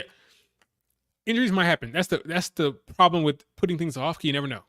Bianca's talking about having a kid, so she's thinking about pregnancy, so you never know what's going to happen there. Injuries can happen. That's why I think you have to start the feud after Mania. I want a year-long feud where Bianca and Rhea are going back and forth that leads to Mania. So maybe the first match is not a Mania. Maybe the first match is at a Backlash or at a SummerSlam. Then it builds to like the final third match, maybe the rubber match, the last match, the decider will be at Mania. I think you have a long-term feud, not waiting, because there's not much. If Rhea beats Becky, what's left? What's left? There's nothing. She can fight Raquel. She can fight some other. Not Raquel. Yeah, she can fight Raquel again. She can fight Liv Morgan again. But ultimately, it's gonna be back to Bianca. So it's not waste time. It's not been a long time given. People are already mad about Rhea's reign this time around. Do you think they're gonna be happy if they have another long filler feud reign going all the way to Rumble? No. After Mania, Bianca gets drafted to Rhea Ripley's show. Okay, is that SmackDown or Raw, whatever show Rhea Ripley's drafted to, Bianca gets drafted to that show. Then you do the long-term Bianca versus Rhea feud, generational feud that goes a year, and that's what you do. Yes, a trilogy. Yes, the third match can be at Mania. So you can have Bianca beat Rhea for the title. You have Rhea take it back off Bianca. And then you have a big time feud, a big time third match at Mania. That's what you do. You don't have to waste time. There's nothing left. If Rhea beats Becky Lynch, there's nothing of substance that is left. She would have beaten Nia Jax at Elimination Chamber, which I think is going to happen. Then she would have beaten Becky Lynch at Mania. So what are you doing? There's nothing left. What is there? Liv Morgan? She can beat Liv Morgan at Backlash, I guess. But then what? It has to be Bianca. You can't waste time. And this coverage tells me that it's in his mind. He knows this is the feud. This is the feud. Bianca was going to beat Charlotte Flair. If the plan was to do Charlotte Bianca at Mania, Bianca was going to win. Okay? They're building up Bianca. They're building up Rhea. Because this is the feud he wants to tell. First match, SummerSlam. Second match, Royal Rumble. Final match, yeah, that could work. Or you could do first match at SummerSlam, yeah. Second match at maybe Survivor Series or something like that. And then the Mania, Bianca will have to win Royal Rumble to get back to Mania. And then you have night one. Because if they're doing Rock versus Roman for night two, they can do Bianca versus Rhea. It'll have the story. It'll have the backing. Do that for night one, main event. But this is the feud, okay? This is the money feud. Let's see what else is here. Yes, main event. Yes, this is the feud. Aesthetically, look at this. You have the even the aesthetics. I mean, you have the woman with the lip prints and the flashiness of the EST versus the nightmare in the dark, in the black, in the tats. It's a perfect matchup. It's the perfect, even aesthetically. Look at this matchup. These two women. They came up to NXT. They came up through NXT together. They've been built up similar. Bianca Belair eliminated her in the 2021 Royal Rumble. All right. There's story. There's history. There's a Even aesthetically, the matchup looks good. It makes too much sense. This is the feud, okay? It is the feud. Can a women main event night one this year? No. The answer is no. The subject is closed.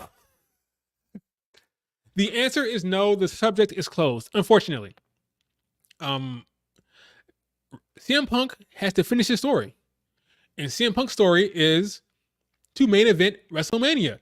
Now, Cody and Roman are going to main event night one, and then night two. Cody and Roman will main event night two. So night one has to be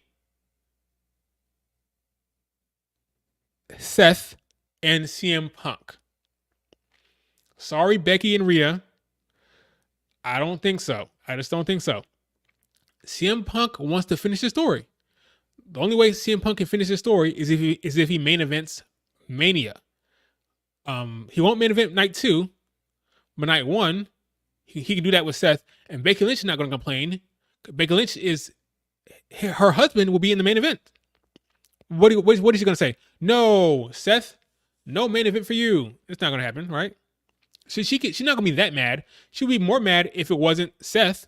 But Seth is going to work back through rehab to get to that main event with CM Punk. She's not going to be that mad. And you can always promise Rhea. Now, Rhea, she never main evented and not of WrestleMania. Now, Rhea may want to have that experience, but I think she's gonna get that with Bianca. I firmly believe that Rhea Ripley versus Bianca will main event a night. We'll see which one. Probably night one. I don't want to wait till 42 for Bianca versus Rhea. I think you gotta do it next year. Can't keep postponing it. Pregnancies, injuries, you never know. Do Bianca versus Rhea next year. Do Roman versus The Rock. See, Cody will be fine. Cody will have to be made. If Cody main events this year, that'd be 2 straight years. He'll need a 3rd year. Okay, he'll be fine. Do Roman versus Rock night 2, and Bianca versus Rhea night 1. For next year. This year, unfortunately, it's going to be CM Punk versus not unfortunately. It is what it is. CM Punk versus Seth Rollins night 1. Rock versus Cody night 2. That's just what it's going to be. No ifs, ands, or buts. So sorry for the ladies this year, unfortunately. Whew, boy, this is almost 2 hours. All right, folks.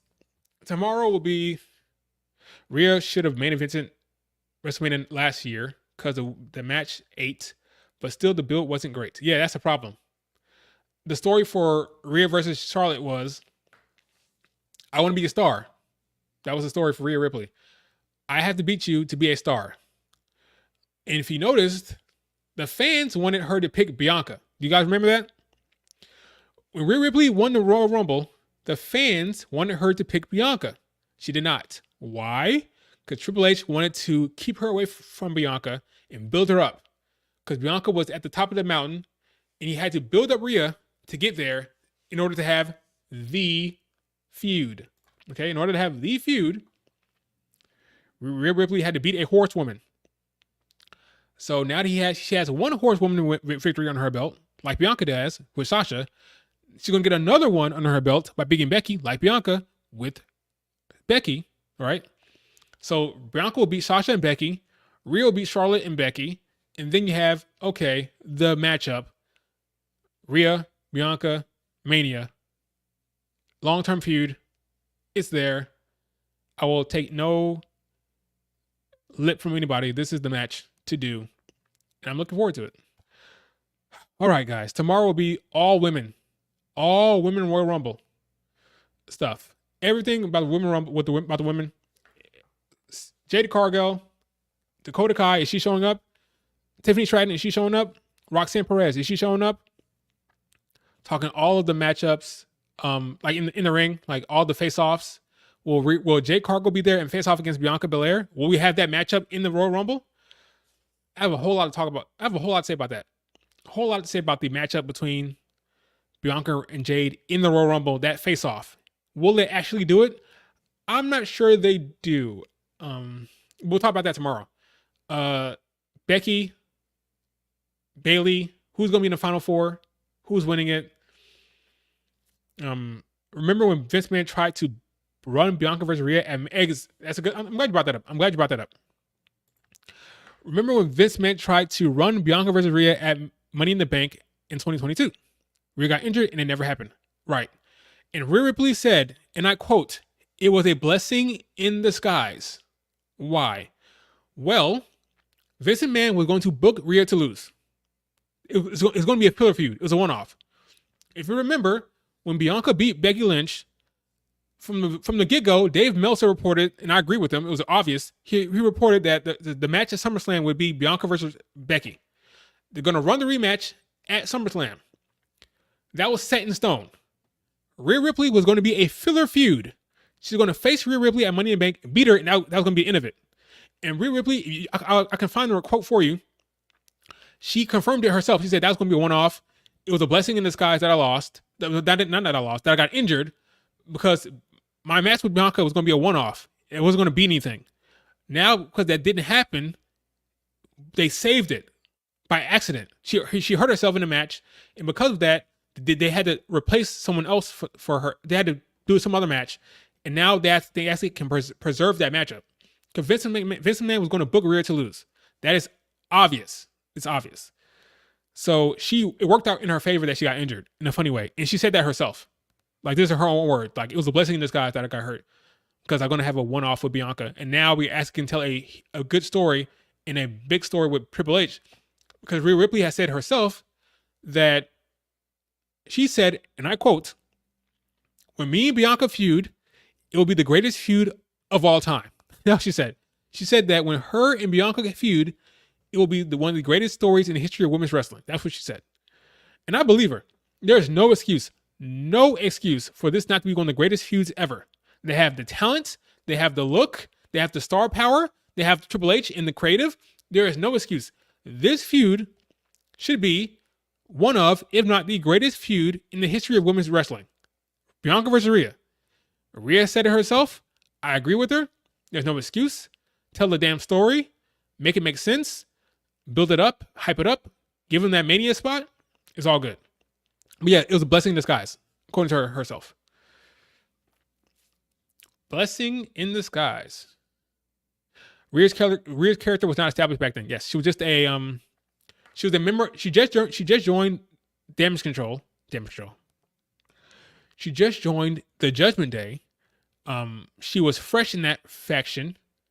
It was too early for Bianca. It was way too early. But Vince was going to do it. And then Triple H took over, and he separated them. They just ignored it. They didn't bring it up at all, if you remember. When she came back from injury, they did not bring up that match. Triple H said, "No, we are not doing it. We are holding off on this. We are not doing this match at all." They were on the same show for a long time. Like I said before, Triple H will like to build people up and then bring them together for a big moment. Bianca Belair and Rhea Ripley were on the same show for a long time under Triple H, and they never crossed paths. There's that one moment. Bianca, Rhea,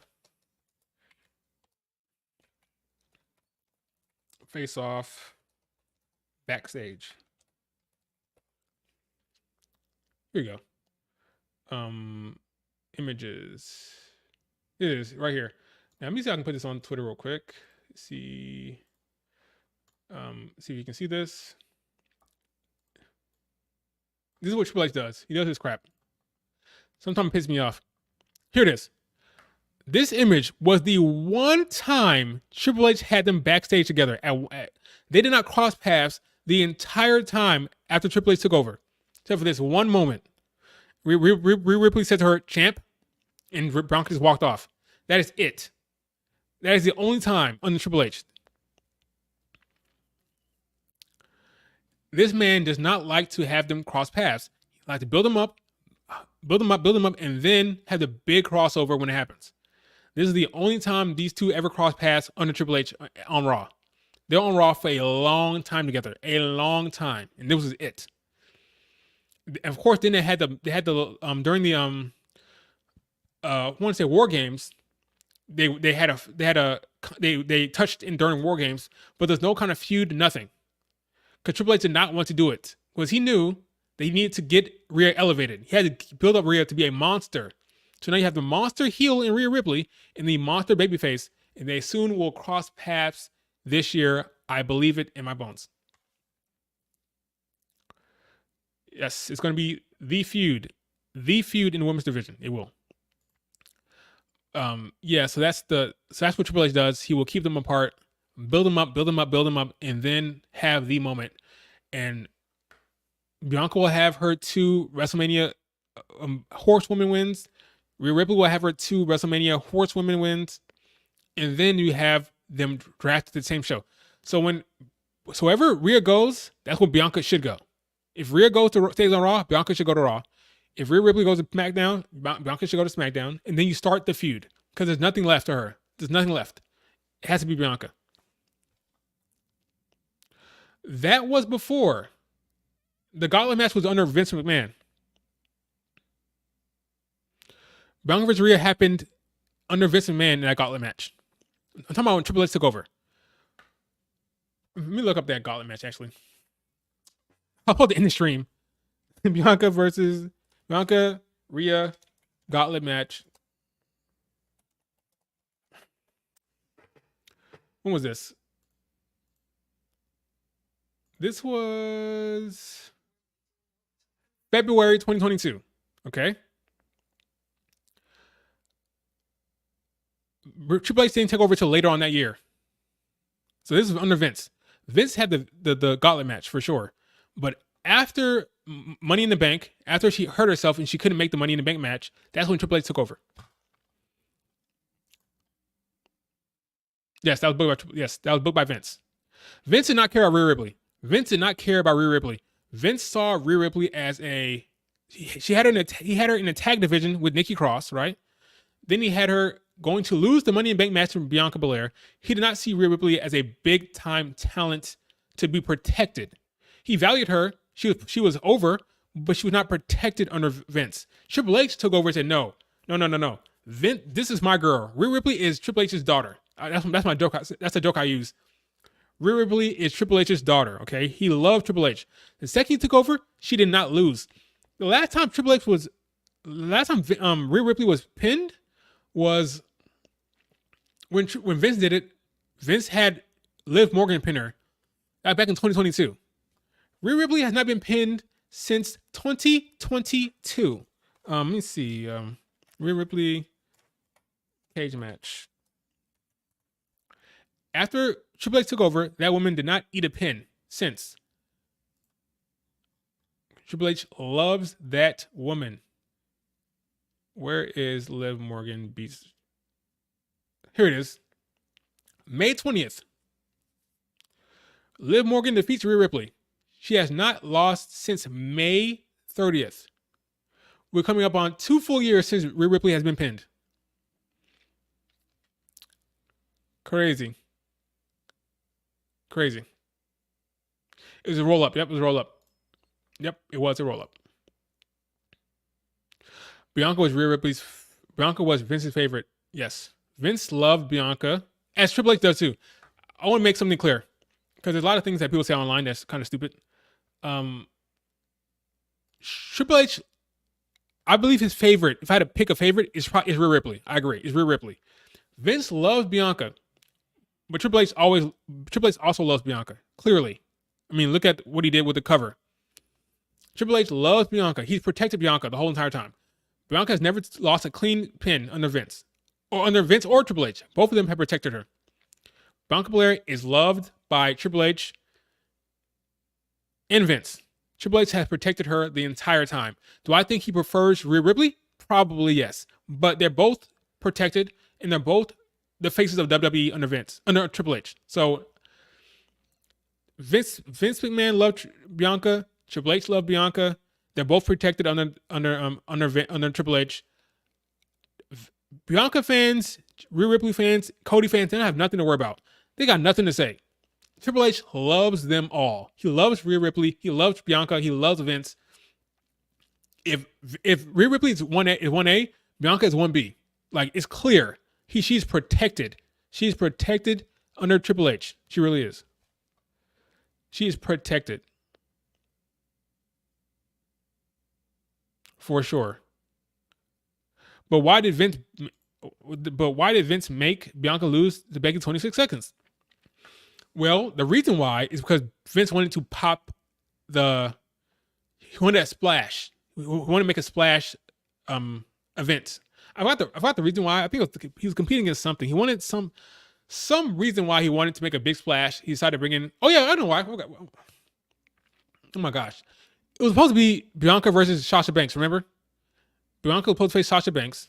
Sasha Banks had a COVID issue that wasn't disclosed, right? So that bring in someone. She said, "Oh, you know what? Let's bring in Becky Lynch for a big splash. It'd be a big surprise, and it'll be a shocking thing that people can talk about." He wanted to make news, make a headline, because Sasha could not make it. If you want to know why it happened, honestly, it's kind of Sasha's fault. Sasha couldn't make the event. He had to make it. He didn't have to book it like that. He could do something else. But he decided to make it be a splash surprise win because Sasha could not make it. That's why. Do I loved it? No, I did not.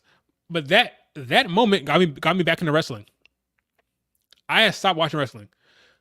One day, I was on Twitter and I saw Bianca Belair name trending. I'm like, why is this woman trending? Clicked on the hashtag, and the rest is history. Because I was scrolling, like, what? Wait, what happened? Did that screwed over, squashed, buried? What's happening? That event, the squashing of Bianca Belair, got me back into wrestling. As crazy as that sounds, I got back into wrestling because of that event. So how mad can I really be? So how upset can I really be? I probably would not be here talking to you right now if that event did not happen, because it was trending, and I clicked on it. So what the hell is going on? And I did some scrolling, and I went to the YouTube rabbit hole, and the rest is history. That's how I got back into wrestling, was that event, the squashing of Bianca. The 26 seconds is what got me back into wrestling. So yeah, Vince. Now what happened afterwards? Bianca was kept strong. She won Soul Survivor at Survivor Series. She lost nothing clean. Everything was protected. And then she went and she beat Becky Lynch under Vince at WrestleMania 38. Bianca also won Elimination Chamber. She was protected. Vince loved Bianca. He loved Bianca. He does. There's no debate. Vince saw Bianca as a star. Some would argue Vince saw her more of a star than Triple H did. At this point, I think that's wrong. I think it's clear. Triple H sees Bianca just as much as a star as Vince did. But for a while there, people thought, oh, Vince likes Bianca more than Triple H did. I think that's wrong now. I think it's clear that Triple H values Bianca as a star just as much as Vince did. The real difference is Rhea. That's the real difference. Yes. Rhea was not Vince's favorite. That's the real difference. Like, Bianca is protected strongly under Vince. She's also protected very strongly under Triple H. The difference is Rhea. Vince did not love Rhea. He liked her. He didn't love her. Triple H loves Rhea. That's the difference. Bianca is protected either way. Vince sees her as a star. Triple H sees her as a massive star. Rhea had to be saved by Triple H. If it wasn't for Triple H, Rhea Ripley would not be the star she is now. Because Vince did not see her like that. Her first reign was terrible. Yes, it was. Her first reign was worse than Bianca's. Bianca's reign ended terribly, but Rhea, she was fodder for Charlotte Flair. She didn't get no big time win over Charlotte. It was always some weird wonky finish, and ultimately she was a transitional champion from Asuka to Rhea back to Charlotte. It was always about Charlotte Flair. He did not see Rhea Ripley as a massive star. He did it for Bianca. That's the difference. So Triple H taking over creative saves Rhea Ripley's career. Well, that's a little too extreme, because she's young enough that she would have been around for a while. So eventually she could have lasted beyond Vince. But she's a star. She's a massive star now. She's massive now because of Triple H. Triple H said, yo, this is a star. You're wrong, Vince. Look at this woman. We're going to book her as a star because that's what she is, a star. Vince did not see that. So Triple H is Rhea Ripley's Rhea Ripley is Triple H's girl. Bianca is Triple H's girl. But Vince was only like Bianca when comparing the two to Rhea. That's the difference. Yeah. Rhea Ripley came in at 1, and won the Royal Rumble. That's crazy. So that's why I believe no one is beating Rhea except Bianca. I think when the time comes, she's gonna drop that belt to Bianca and no one else, really. Not Raquel, not Becky, not Liv Morgan, for the love of God, not Liv Morgan. It's gonna be Bianca that takes that belt off of her. Those are the two pillars that's being built up. Yes, tag division with Nikki Cross. That's what it was. I think the Judgment Day and Triple H saved Rhea Ripley. Turning her heel and Triple H booking her like a monster that never loses is what saved her. I always laugh at people who think that Rhea Ripley needs to be a babyface. You're out of your mind. She needs to stay as a heel. This will be the last thing I'll say, and then I'll get off here. I'll shut up. When you're booking a heel like Rhea Ripley, turning her babyface should be out of the question unless she loses. All right, it should be out of the question unless she loses, because you have to give somebody that rub, right? If she's going to be a heel doing all these dastardly things, doing all these despicable things, you can't just turn her babyface. No, she has to be humbled first. She has to lose. Why would she just up and change to be, oh, I'm a babyface now? Remember that concerto I gave to Becky Lynch? Remember that concerto I gave to Beth Phoenix? Remember that time I low blowed that one dude? Remember that time I interfered in that one match? All the bad things I've done? Forget about that. No, she has to take responsibility and be humbled at some point before she can turn. They built her up as this monster heel. She has to lose first before she can ever turn babyface. You can't turn her freaking babyface right now. It's crazy. That's crazy talk. She has to lose first. All right. Tomorrow will be a good day because I'm doing all women's wrestling, all women's Royal Rumble. Can't wait. Rhea Ripley. Can't wait. Rhea or Io doesn't have the title at Royal Rumble. Can't wait. Rhea or Io doesn't have a title match. Okay. They don't. Which would be weird. Let's revisit this tomorrow. I'm going to keep going if I don't stop. I'm going to keep going. All right, guys. Thanks so much for being here. Tomorrow will be a more structured stream. This is kind of crazy, kind of hectic. But tomorrow will be a more structured stream. All women's wrestling, all women's Royal Rumble. And then the next day I'll do men's. But all women next year. All women tomorrow. Complete breakdown of women's wrestling, women's Royal Rumble. And it will be fun. All right, guys, remember to subscribe to the channel. Hit the like button. Hit the like button before you leave. Hit the like button. Subscribe to the channel. And see me on Twitter. And I'll talk to you guys later. Peace.